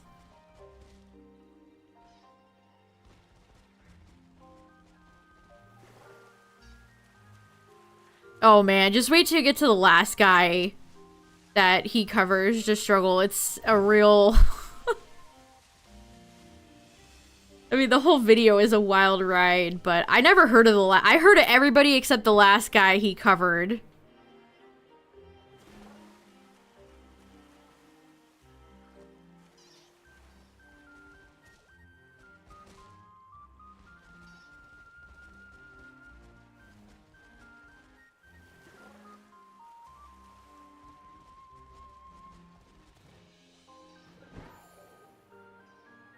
And then Todd in the Shadows came out with a video about all of his made-up bullshit. Each Bob covered the plagiarism, and then somebody else uploaded a video about all of his just bullshit lies. I can't imagine doing that. Like, I know a lot of PokeTubers love lying and do lots of content just making up lies, but I can't imagine being the person that does that. What if I just made shit up? What? You guys, Mega Evolutions are coming back in the DLC. My uncle's grandpa's sister's cousin's second fiance said so, you guys. I'm totally telling the truth. Please believe me. Like, the amount of people that just lie for content. Insane. Insane. I mean, even just like shiny hunters love doing that. My shiny pixels are superior to your shiny pixels. I mean, a lot of shiny reactions are just bullshit. Like those two guys that lied about having both Starly and the starter shiny in BDSP, like, there ain't no way.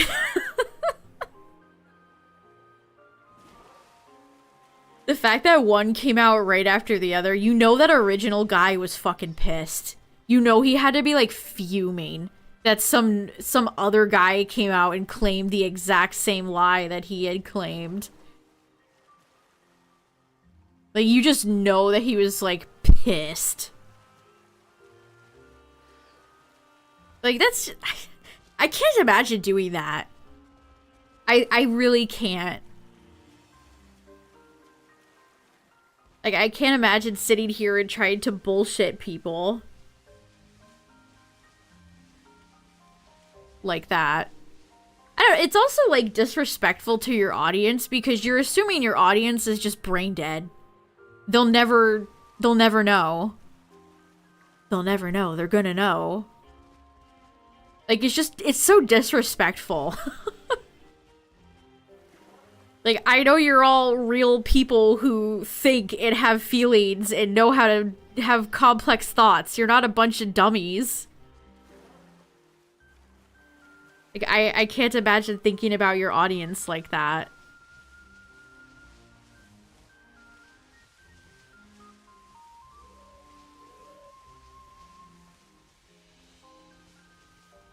I mean, some people that might come in here are questionable, but for the most part, you know, it's just...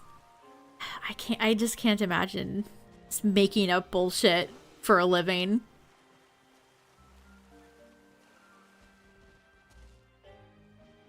Anyone who actually screams at a shiny. See, you want the real tea, chat. That's why all those...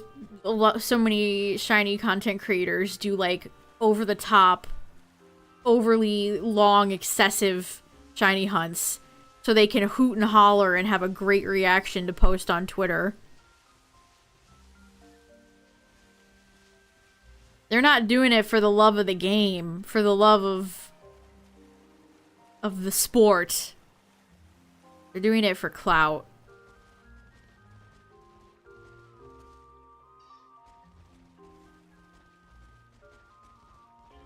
I'll never forget when somebody accused me of underreacting to a shiny.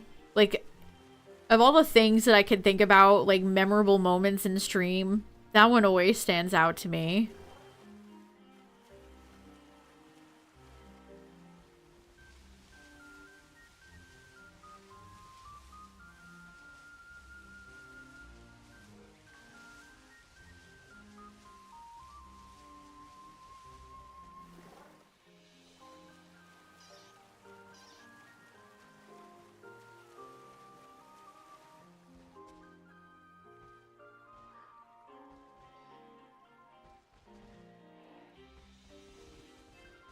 Underreacting. Like, dog, are you serious?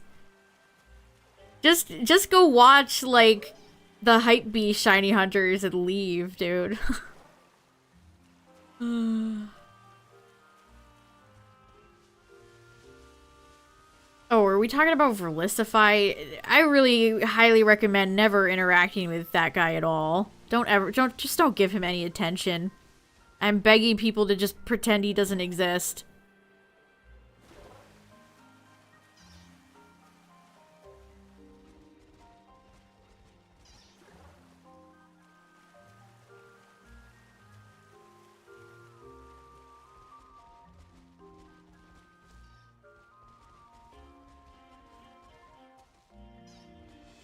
There's nothing wrong if you get excited over shinies.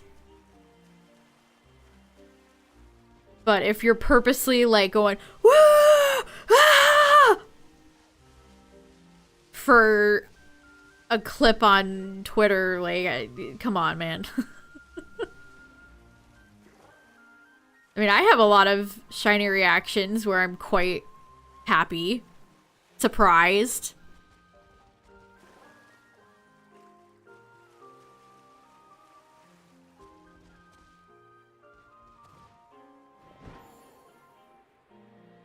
Especially if you're just, like, shiny hunting for fun and you're not posting it anywhere. Like, yeah, go be happy. Celebrate. Do a little hoop. Do a little hollering.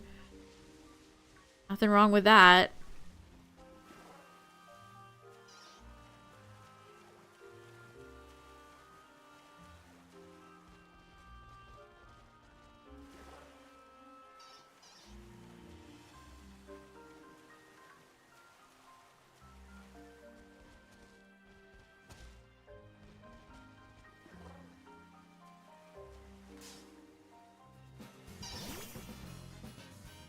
I don't know what's worse, just blatantly lying or like stealing other people's content.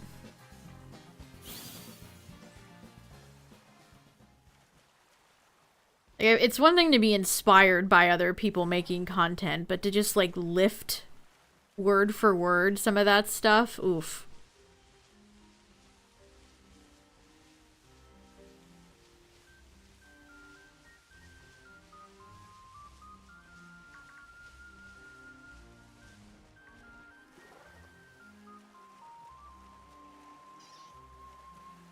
I don't even...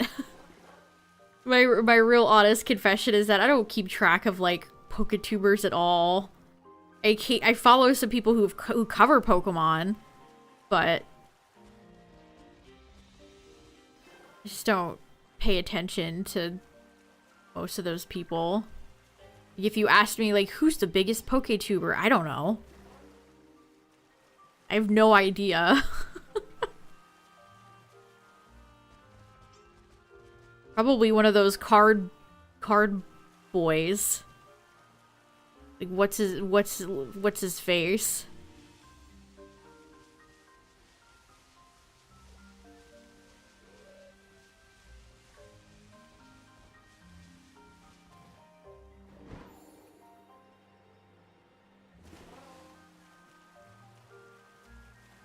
Wolf's popularity is both interesting, but also a curse, because every VGC chat is like, where's Wolfie? Where's Wolf? Where's Wolfie?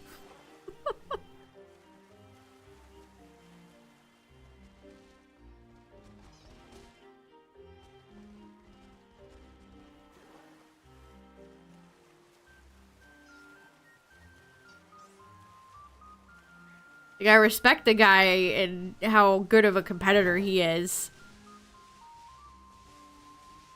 That can't be questioned. But, my boy Cybertron is my personal favorite VGC YouTuber.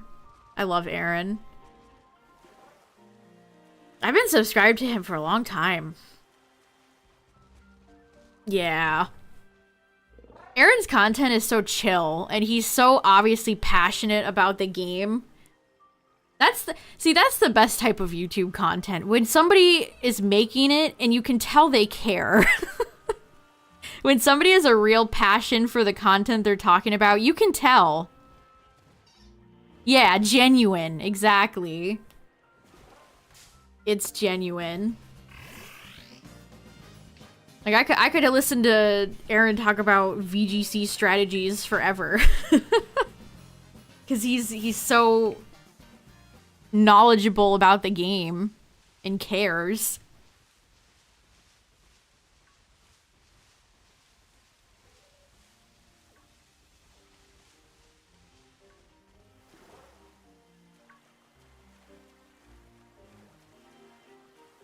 Also, he makes long videos. His videos are usually like an hour, which I love me some long videos. Nothing like putting a nice long video on in the background. Oh, perfect. As casters. I could probably do it.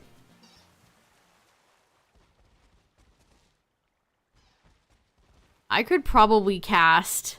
I feel like I could do a semi-decent... Okay, here's where I would fall apart, chat. It would be pronouncing any, like, complicated names. Even when they do Pogo, I've been watching more competitive Pogo, and they use the usernames instead of first and last names like VGC and TCG does.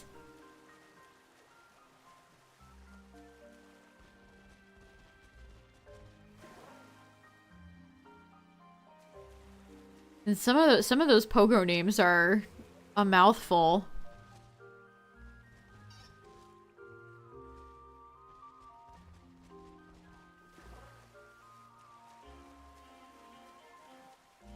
Here's a question, chat. What do you think is the most annoying, like, Pokemon content? Like, type of Pokemon video that you'd never click on? Like, what's an example?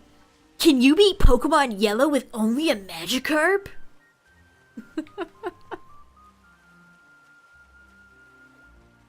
Oh boy, all the old Pokemon Go people.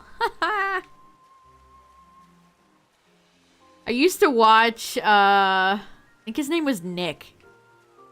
I don't remember his name, though. Retrospectives, leak discussions. Oh, these are both good ones. And Cinderella beat Pokemon Violet. That sounds like a BuzzFeed article.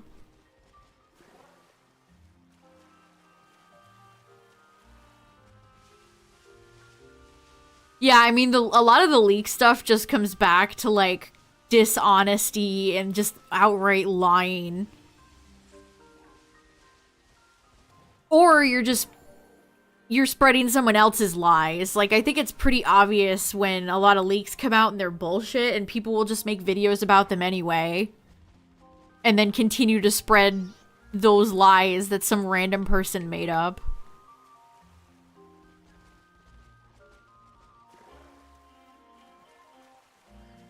So I think that falls under, like, the big fat liar umbrella.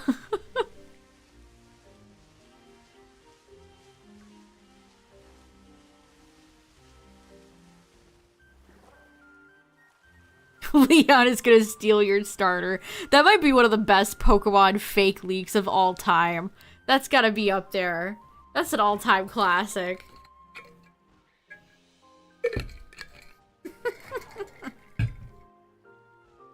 Oh, I love that. That's gotta be high up there. You know, I wish he did. Maybe if Leon was a bastard, I would have liked him more. Instead of just being kind of bland, nice guy with one personality trait of, I don't know where I am. I'm not good with directions. I do. Just use your phone. You have a living Rotom phone that can give you directions anywhere, please. This is such a goofy...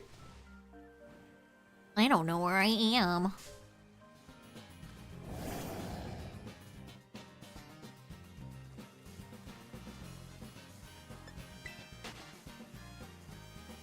Theory content? I thought you were MatPat's biggest fan, Justin. What do you mean? Actually, you guys, I think Ash has been in a coma for 11 years. Brock has been in a coma this entire time. I'm glad that style of, like... at least I don't see anything like that anymore.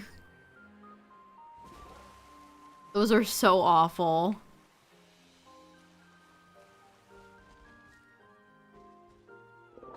Is Ditto a failed clone of Mew?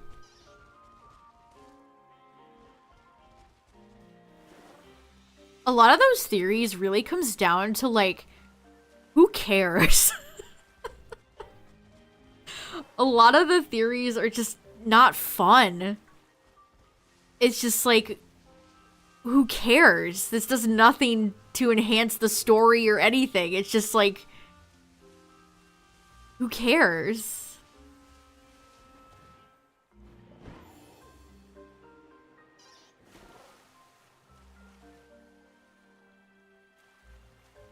Or I bet what it is for a lot of those, Justin, is that these people found a discussion, a forum somewhere, and just started writing down all those ideas that other people had.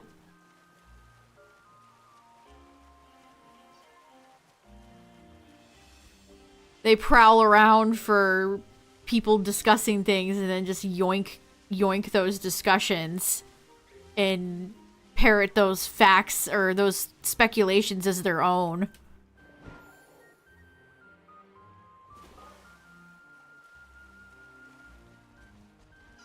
I mean, I totally think Ditto is a failed clone of Mew. I don't think there's no theory. I think that's just factual. But does it really warrant, like, a deep dive? The context clues are in the game. You know?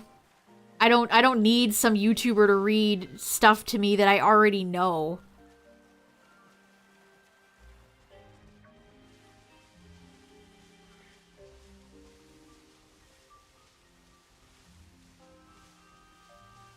Man, it's all gonna get worse as AI continues to develop. People are just going to write a video essay for insert goofy theory here. Yeah, like, I honestly think that's just factual.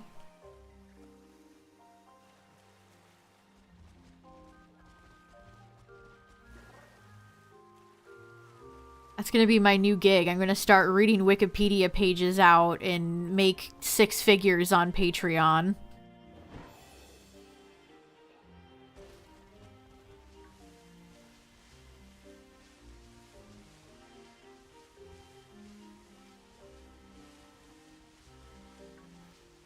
See, the manga, I just, like... the manga's kind of obnoxious because everybody's like, it's so dark and edgy. Uh-huh.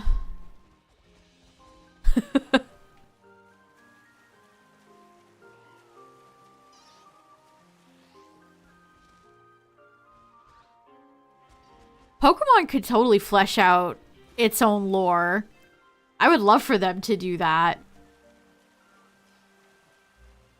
Instead, they just put out toothless, boring garbage like the current anime series.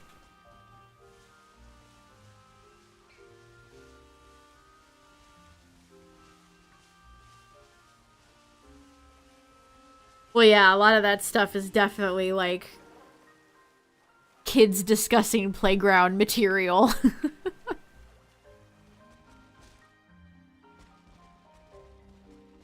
You know, I can't believe I'm saying this, Chad, but you know what they should do? They should maybe take a page out of Sega's book. And it kind of annoys me that Sega started doing this, but I don't know, maybe Pokemon could make it work. But with, like, Sonic Frontier, they had that Knuckles animated short to give you the explanation as to why Knuckles... I mean, they should have just put it in the game. Sega needs to stop giving them $5 to make a Sonic game and give them an actual budget. It should have been in the game. But they made this nice animated Knuckles short to show you, like, what's going on with Knuckles. They should have done that for, like, Zinnia. Because Zinnia's stuff is so convoluted. She just spouts a bunch of, like, nothing words. Aster, the Dragon Clan, blah, blah, blah, blah, blah, blah, blah. They should have done, like, a Dragon Clan backstory animated short before Oraz came out.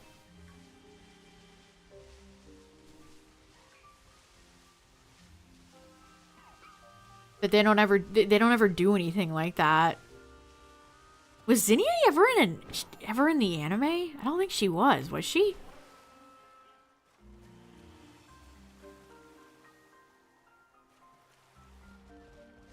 I know she was in, like, one of those small offshoot series, like Generations, but I can't remember which one.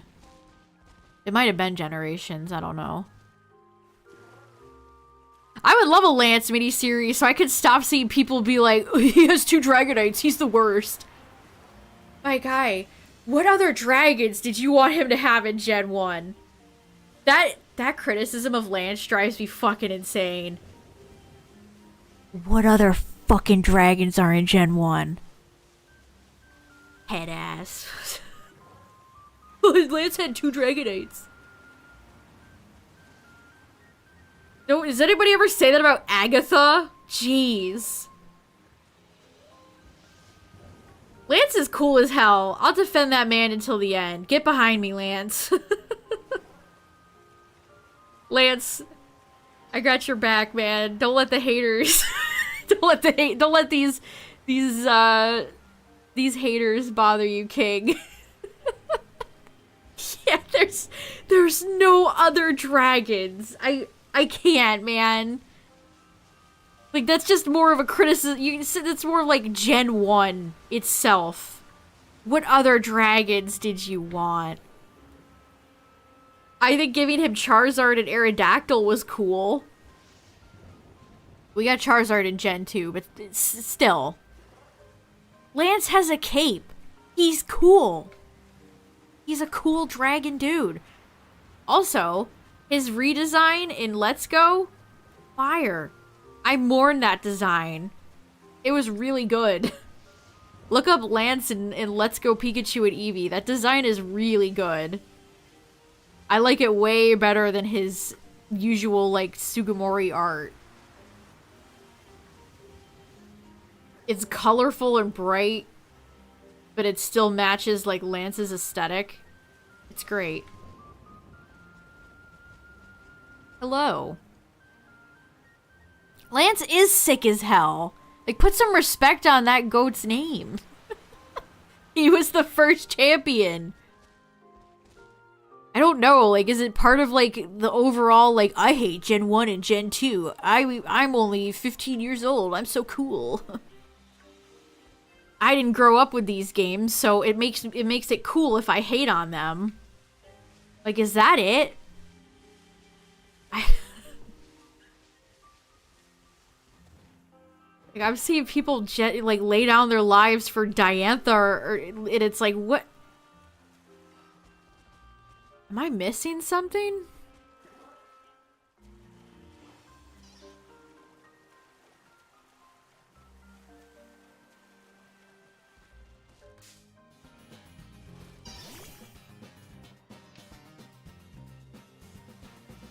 Also, Lance in that episode of Generations where he breaks into Team Rocket's base with Dragonite is so cool. That's one of the best, like, Pokemon animated moments ever, with Dragonite pulling the console out and throwing it across the room and it explodes. Like, sorry, but this man is cool as hell. Also, you get to do battles with him.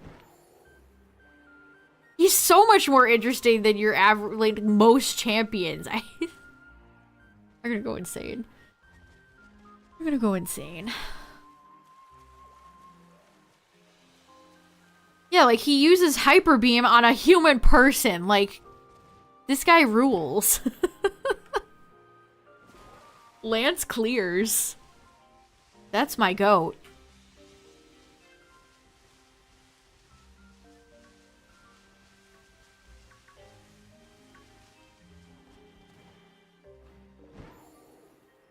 Also, he's related to Claire. I love her too.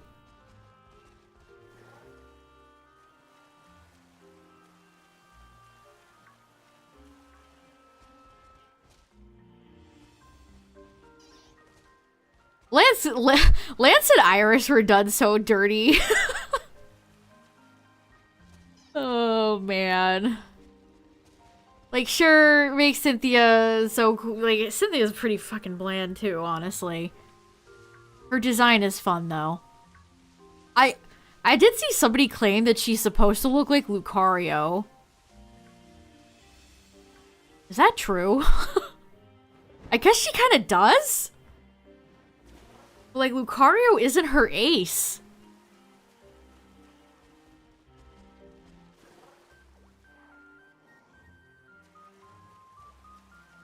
I don't know, I've never seen that before until recently. I saw somebody say that she's supposed to look like Lucario, and I was like, huh.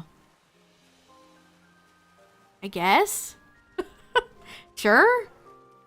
I guess I see what you mean.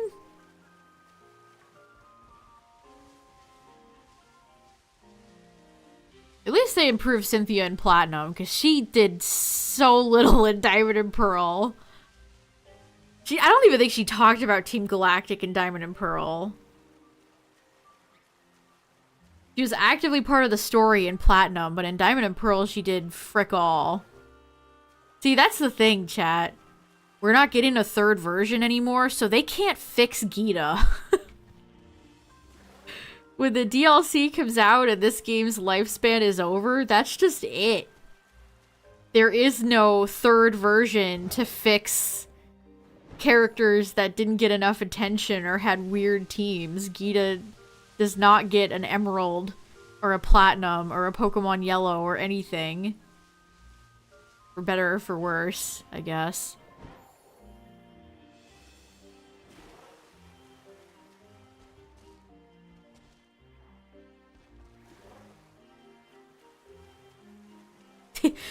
The fact that they were even called a team is such a joke.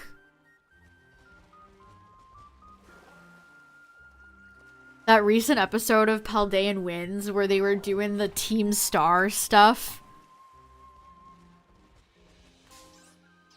How do I word this? It felt... Team Star just does not do it for me. When they try to do, like, the little signal to make the star and they say that little catchphrase, it's like, this is such a flop. Nobody, like, nobody's gonna remember this. Favorite Elite Four member besides Lance? I mean, I do love Agatha. I like Karen. I like Will. I like Phoebe. Sydney's cool. I like Drake.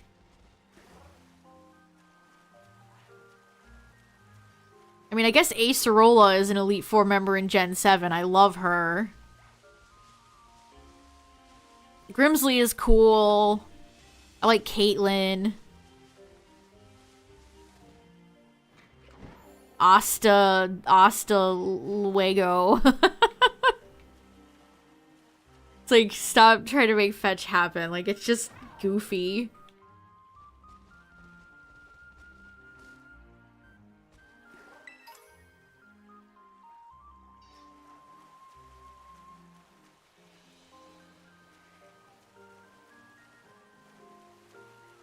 Who else?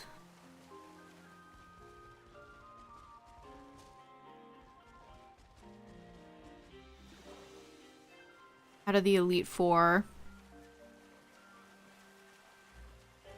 That's mostly it. Like, nobody from Gen 6. Nobody from Gen 6 is going on that list.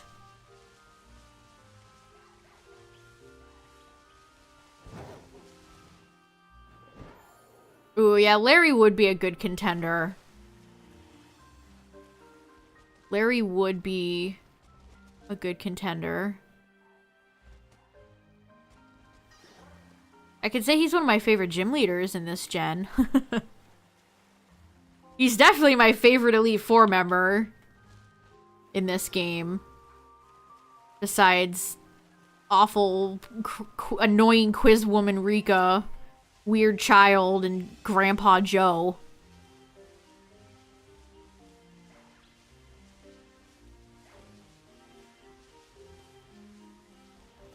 That quiz still angers me to this day. Like, lady, I got all 8 badges. Get out of my way. The fact that you couldn't actually, you had to answer a certain way. Oh. Never again, please. The 8 badges are my proof that I belong here, not doing some random quiz.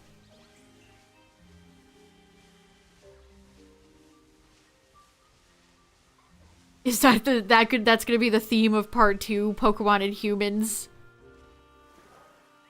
Bullying by Pokemon?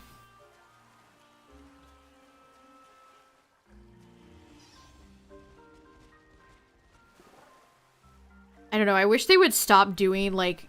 What's crazy, chat, is that they nailed, like, Guzma in all them.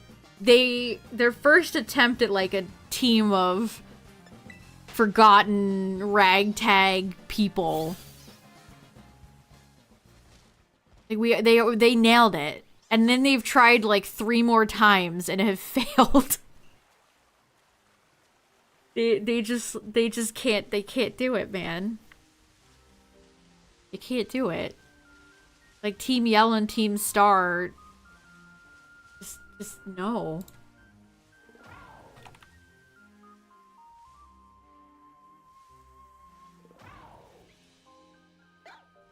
Team Skull is the GOAT.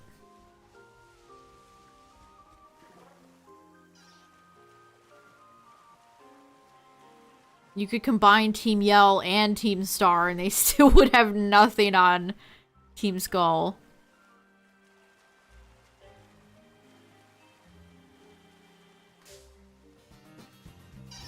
Poliwhirl is not behaving.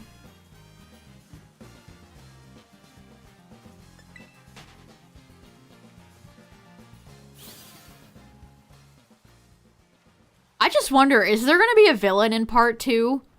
Is that Briar woman gonna be a secret antagonist, or is she just gonna be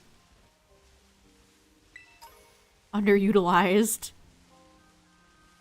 Maybe more of a Unseen type character.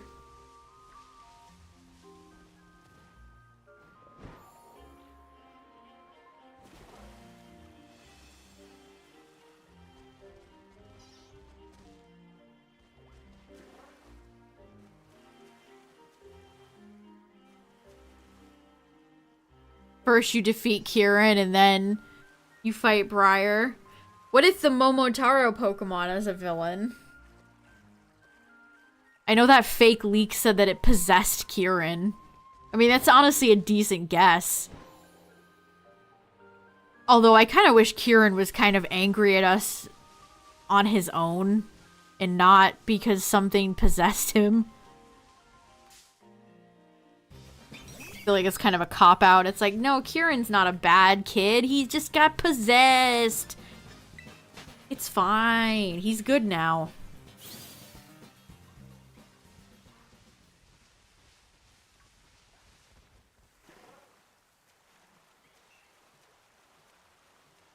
I mean, Koraidon and Miraidon are kind of, at least the second aggressive one are kind of villainous. But then you catch him and it's fine.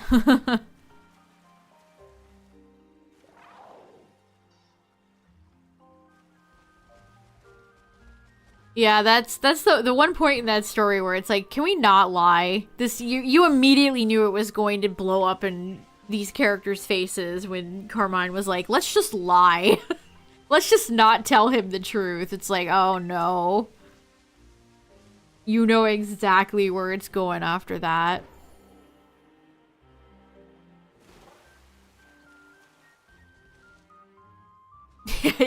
Yeah, it'll be fine. Don't worry about it. He's definitely not gonna become, radicalized by this.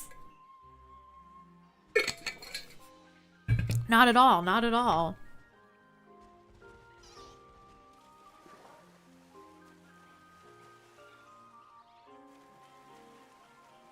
Ow, I hit my hand on my desk. Come on, Poliwhirl.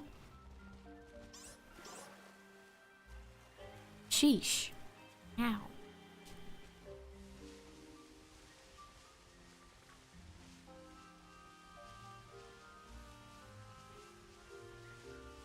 Why does everyone lie to me?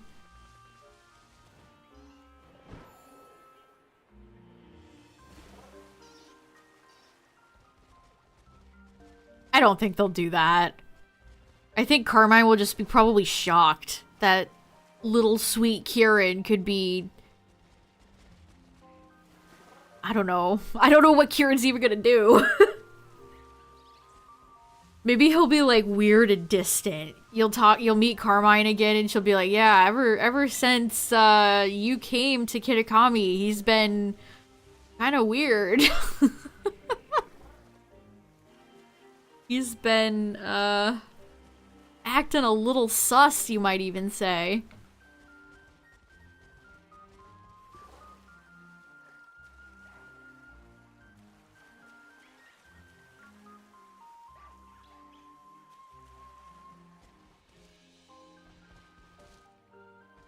Yeah, but you're blaming a character when it's... You're blaming the character when it's just bad writing. That was your first mistake, expecting nuanced writing out of a Pokemon game.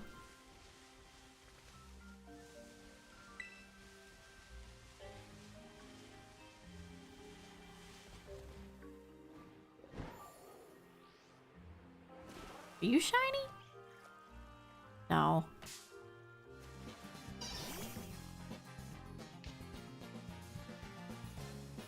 I don't know. Also keep in mind that these are children characters. These characters are supposed to be kids.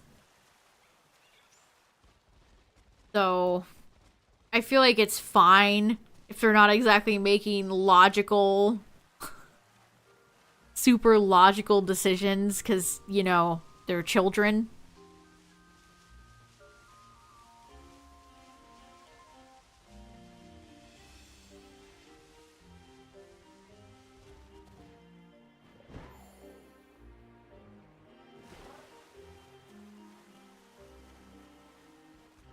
I don't know, I like Carmine. I think she's cool. I like Kieran, too. I'm interested to see what they end up doing with all these characters. And, like, how is it gonna end? Is there gonna be just... friendship is the best thing ever? Or is it gonna be like, see you guys in the next part?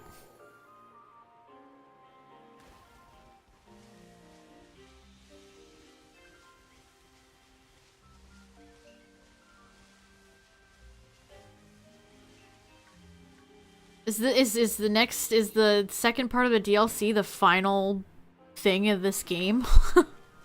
Is this game gonna be dead after that?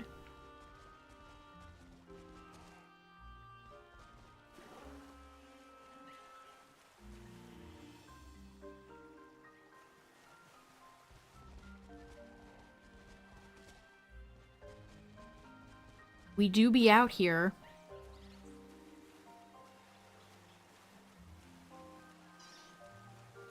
See, Centrit showed up super quick, but now Polyroll wants to be, a nightmare. Also, reminder chat, the Game Awards are Thursday, I think. Tyler and I will probably be streaming them. Chillin'. I know in years past I've done shiny hunting while the Game Awards have been on, but I don't know. Wish Pokemon had like an idle fishing. I miss fishing so much. We bring fishing back. Don't make another one of these damn games without fishing again, Game Freak. Please. Short 11 months until new content. Oh god. I just felt like a cold chill. Made my stomach hurt. I do think there will be a, like a mystery dungeon next year. There'll be some sort of Pokemon side game of some variety.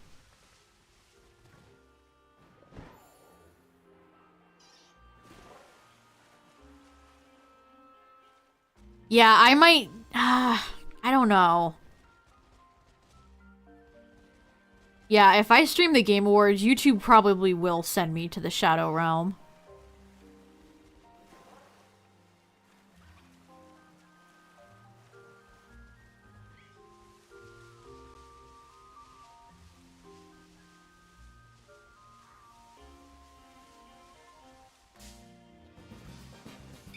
But also the VOD might get views because it's the Game Awards.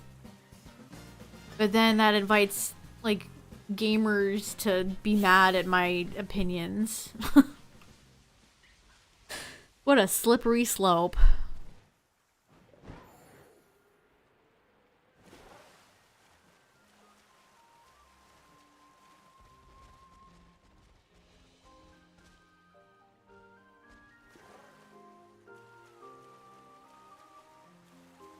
Oh, but don't you know the important side Pokemon game this year was Detective Pikachu 2. You all love Detective Pikachu 2, right? Every single one of you lined up day one to go buy that game, right?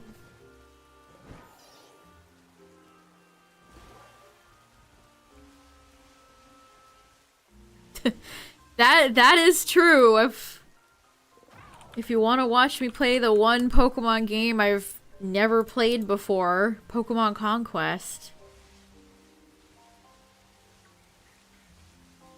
I've also never played like a Fire Emblem game before. So it's just it would be a completely new experience.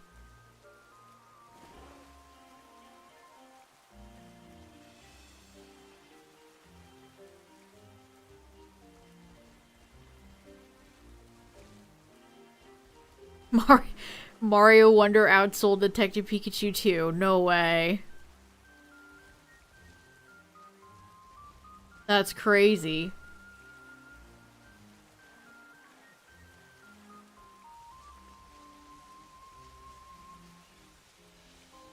That's totally insane.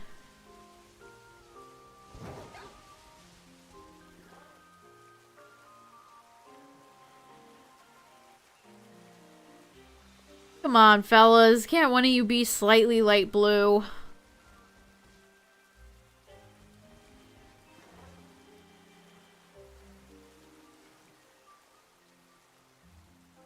I'm shiny hunting Poliwhirl.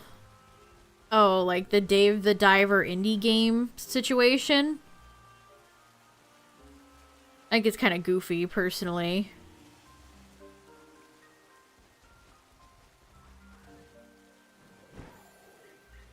Maybe put actual indie games in there, Jeff.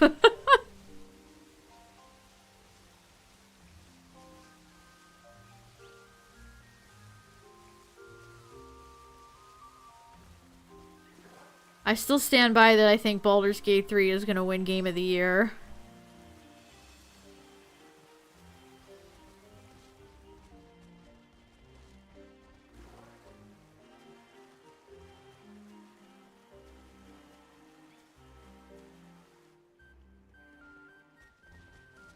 Ugh, then we have to sit through all the the boring categories like best esports person. Yippee, my favorite.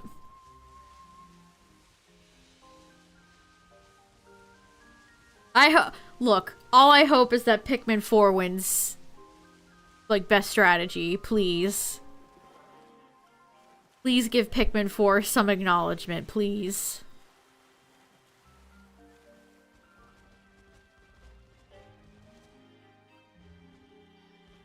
Many people have played Baldur's Gate 3.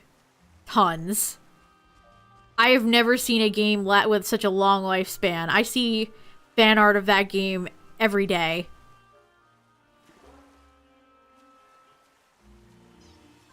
I see fan art of that vampire game. Or the vampire game.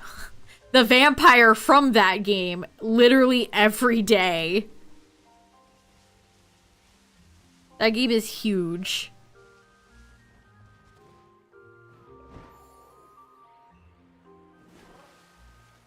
Is Sonic Dream good? Is that game good? I don't even know what the gameplay style is.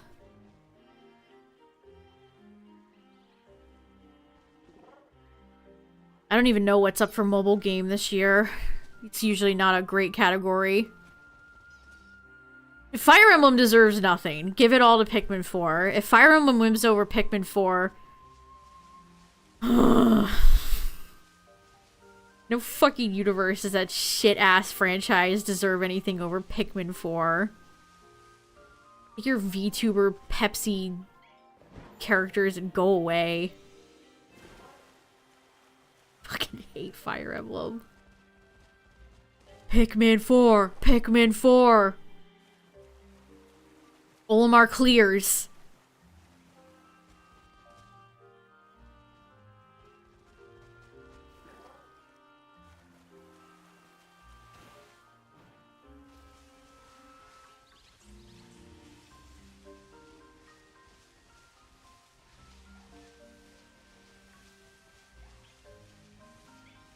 Who the hell cares about Hogwarts Legacy?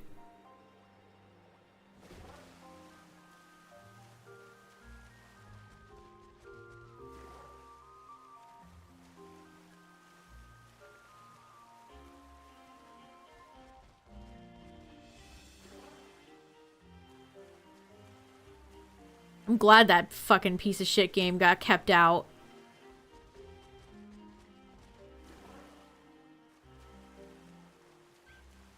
Just like I'm glad Starfield got kept out. Well, Starfield I think is up for best RPG. It won't win. It is not going to win that. I think it's fascinating that Mario Wonder made it into Game of the Year.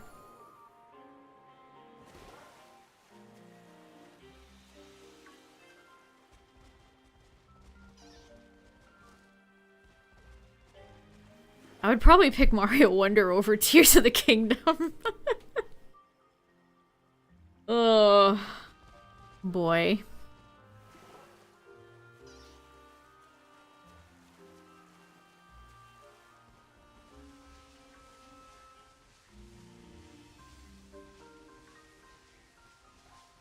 Oh, Tyler, the Vampire Survivor update is today, right?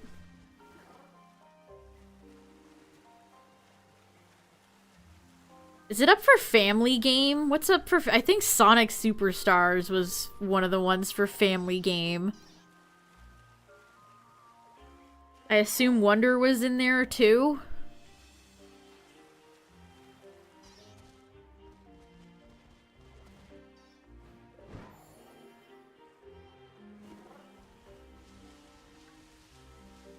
Has Pokemon ever been nominated for anything?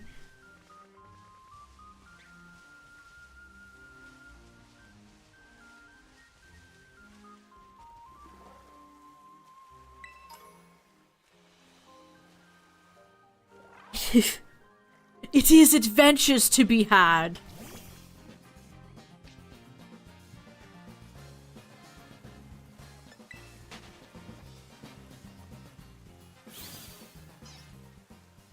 What other categories are there?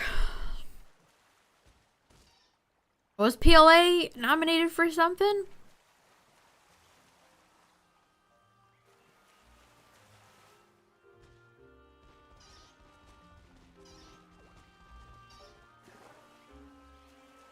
New Vegas has more active players than Starfield. New Vegas is like an actually really good game.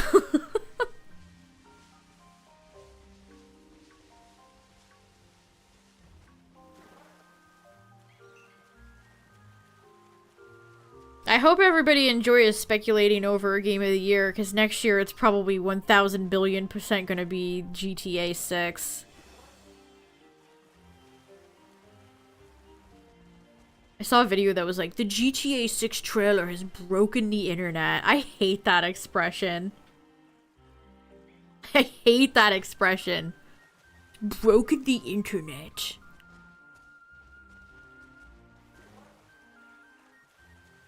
Okay, so 2 years. Whatever year that game comes out in is the year it will win Game of the Year.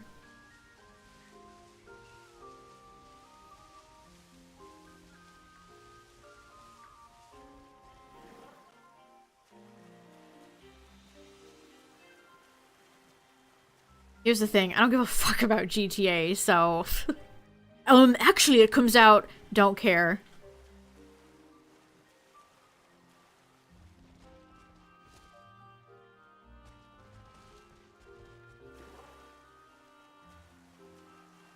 Broken people how?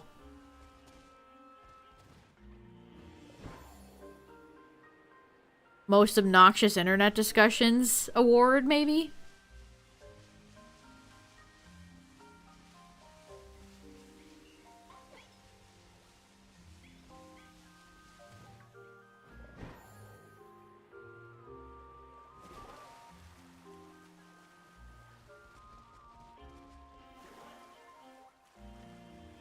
I mean, it won't even be on... It's not gonna be on PC, so...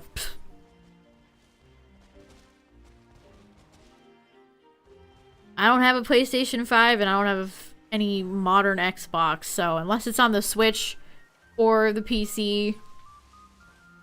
And by PC, I probably mean, like, Steam. Not the Epic Game Store. I refuse to download that. Steam is the only launcher I can tolerate.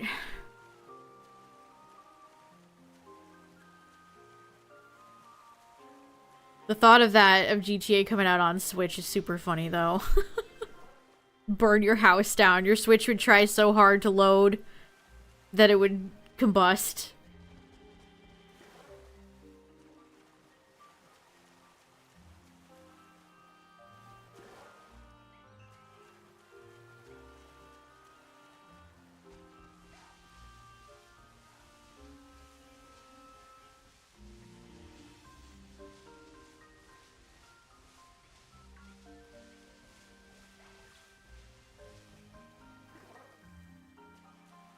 Alright, let's do one more pass, chat.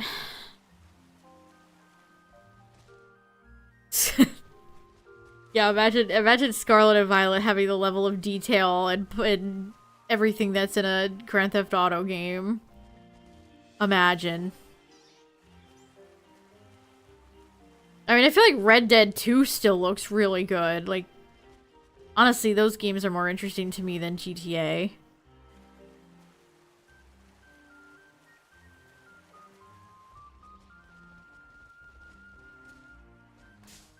Awesome, Morgan.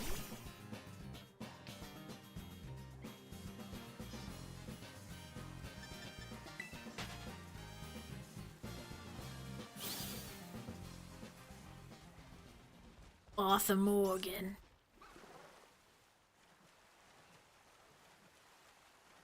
I haven't either, Justin.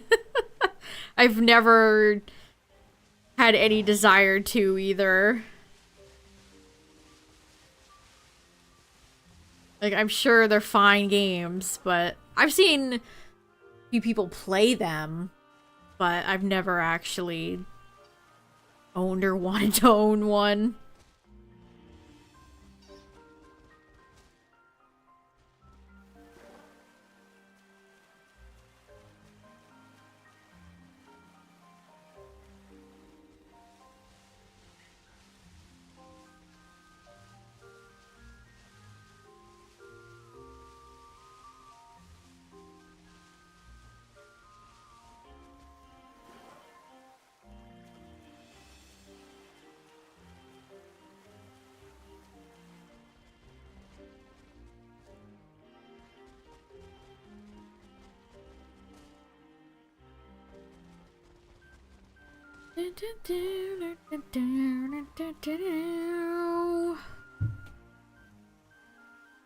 Playing this game makes me feel like my brain is like shutting off.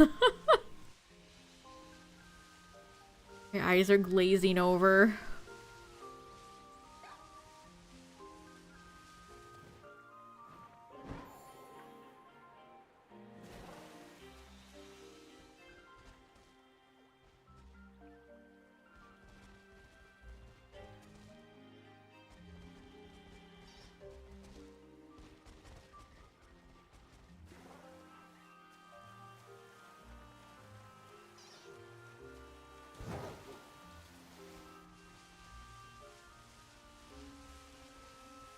Again, reminder, chat, still have a Pokemon Conquest incentive going.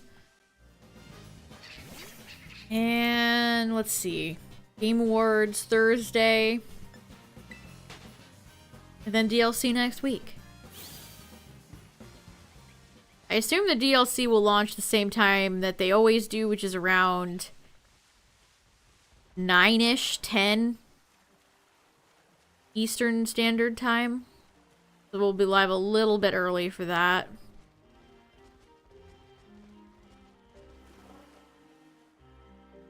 And we'll see how long it is, whether or not I'll want to beat it in 1 or 2 streams.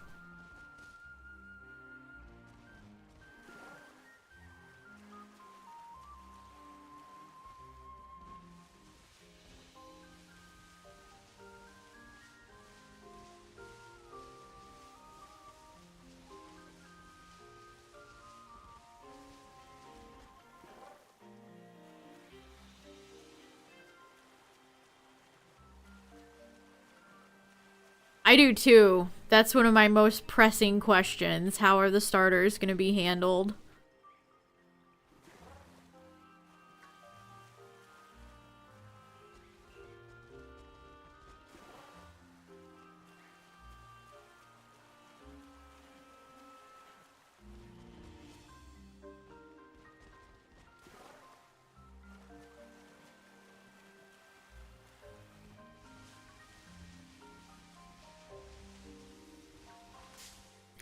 Damn it, Bombardier. Can you go away?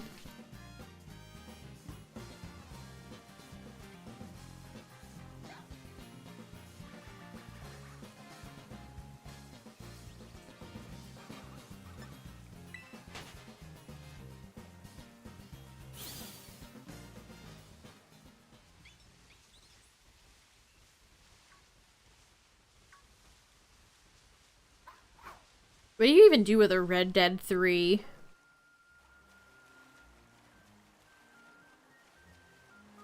Where story-wise do you even go from there? Only so many years you can cover the cowpokes.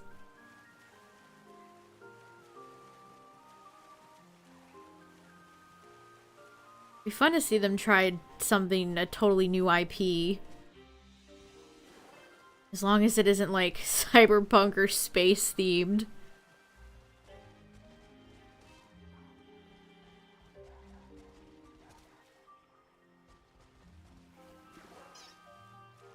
I'd love to see a game like that where it's, I don't know, maybe not Skyrim. No, obviously not Skyrim, but just like...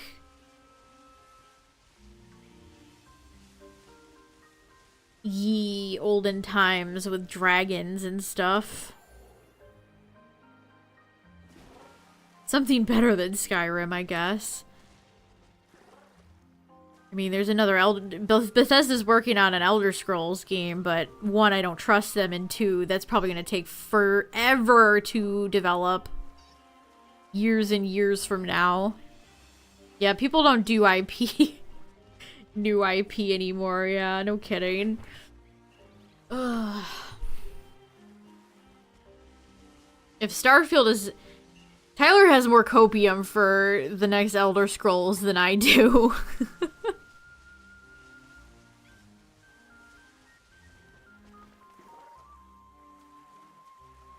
I'd love to know how Todd feels about the reaction, the reception to Starfield. Is the final product even what he wanted?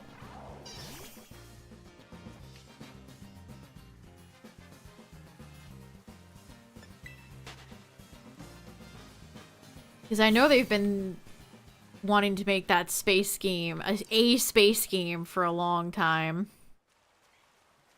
You think he's checked out? Well, they're owned by Microsoft now, so... Todd has probably made more than enough money to retire right now if he wanted to.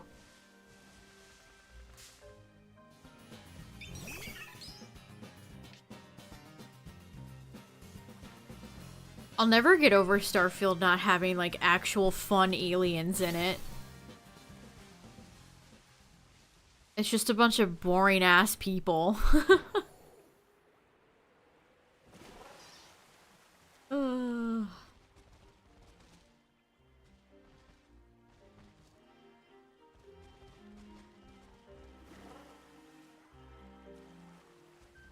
Like, Fallout 4 has a lot of flaws, but all the companions in Fallout 4 are really great. Nick Valentine, Paladin Dance. Like, what the hell happened? What happened? How do you have such fun characters and then go human character number 1, human character number 2, human character 3?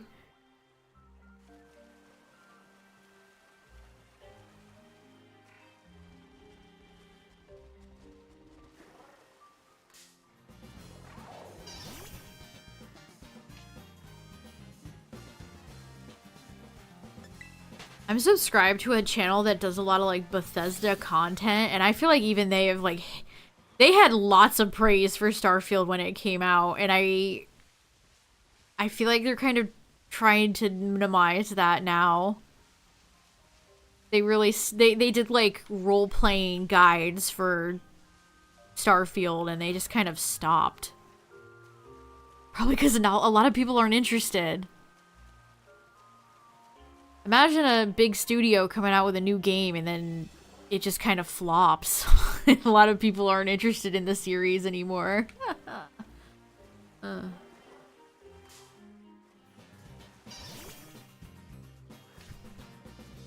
I played Starfield. I played it. I downloaded it and I played a good chunk of the beginning before I just stopped.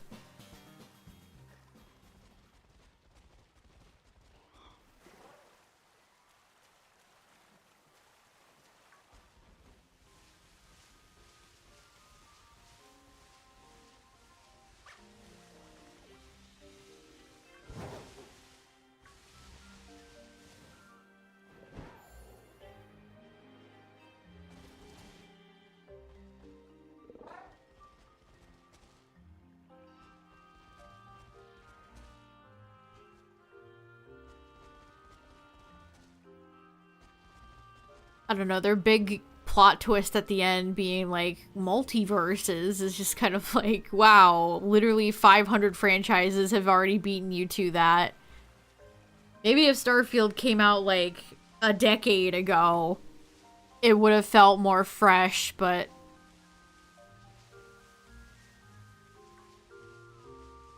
whoa, alternate timelines, the multiverse. Never seen that before.